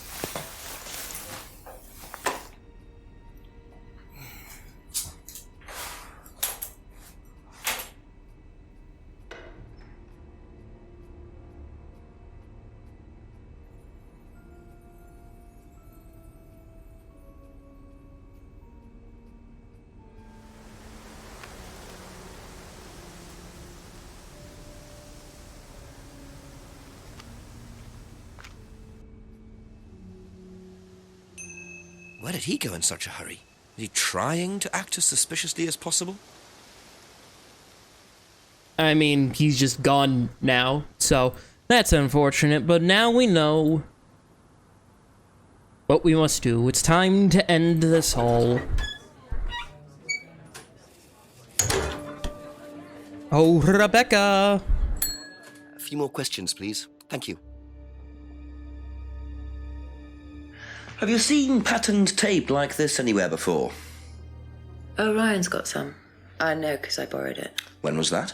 A couple of months ago? Have you still got it? I don't think so. I haven't seen it since then.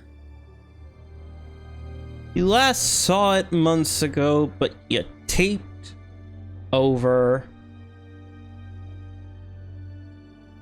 the window. Aha. You last saw that sticky tape 2 months ago, is that correct? Yes. So how come you used it last week to tape over the broken window outside? That's the same tape. Well, I must have been mistaken. You see, the reason I'm asking is that it's exactly the same tape that was found attached to Kate's driving license, found at the scene. The tape that only Ryan has. Ryan, and of course, you. So what are you saying? Who's got the tape now? Do you know where it is? No. No, I don't know where it is. Why are you asking me about this tape? You seem nervous, Rebecca. Is there a problem? Well, you're practically accusing me of having something to do with that woman's murder, aren't you? I wasn't accusing you of anything, Rebecca. Unless there's something you'd like to tell me. No, I wouldn't like to tell you anything. Okay, well, that's fine. Obviously, we'll be swabbing everyone in the area for DNA, so if anything comes up on Kate's license, DNA traces. What'll come up? Nothing will come up. Right, I've had enough. I've got to get back. Rebecca! Would you like to explain to me exactly what is going on? Which bit? The fact that some leggy bitch was trying to steal my husband? I think you had better tell me what you know, Rebecca. Okay. You want to know what I know? Kate Vine seduced my husband and was going to blackmail him. Not only did she sleep with him, that whore did it just for his money, our money. How did you work that out? I heard her. I knew it was her arguing with Emma Bowman. Emma was trying to talk her out of it. And how did she come to be at the lake? She dropped that driving license thing when she came in. She was drunk. She dropped her bag. I took it out to the woods and stuck it over the lake. And then I waited for her. When she came out, I told her where it was, said someone had just run off into the woods with it. You led her to the lake. She was reaching out over the lake to get it. I didn't do anything. She just fell in. But you let her drown. It was dark. I couldn't see anything. I couldn't help her. Really?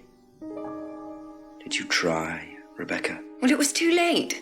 She was just flapping about in the water. It was pathetic. She was making these gurgling sounds. And what did you do? I got a big stick. I just pushed her down with it until she stopped. Well, she was dead anyway. What did it matter? You killed her, Rebecca. But she slept with my husband. She didn't, Rebecca. What do you mean? You got the wrong girl. Who? Emma. It was Emma. Rebecca Rand, I am arresting you for the murder of Kate Vine. You do not have to say anything, but anything you do say may be taken down and will be used in evidence against you. Do you understand? Yes.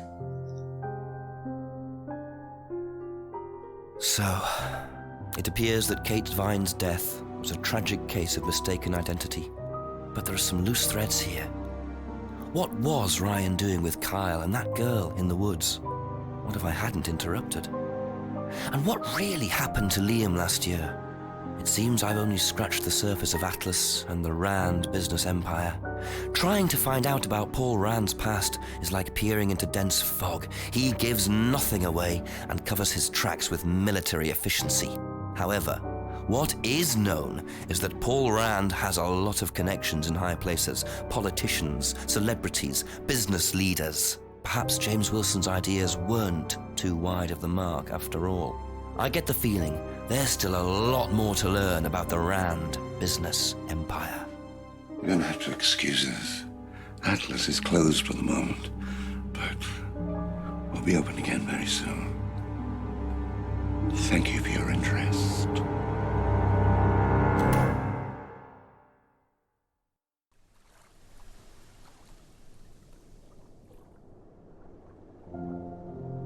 And there we go. Contradiction was the big contradiction was, well, basically just, you know, don't get people mixed up and actually like think about what you're gonna do before. I love how they say, oh, Wyvern West was Kate Vine because you only see her in that picture, which is hilarious. I guess if there is anything about this game that I'm kind of iffy on is that I'm sad we don't get to see like anything of Kate Vine. We only just sort of whatchamacallit, just sort of outside information about her. But, you know, other than that, I still say this is a great little game. It's short, it's sweet, it's a wonderful experience to have. I would highly recommend showing it to people if you get the chance. But yeah, now... Oh, 2015 is when this game came out. Right. But yeah, and this game, we have this game to thank for ushering in the boom of FMV game revival.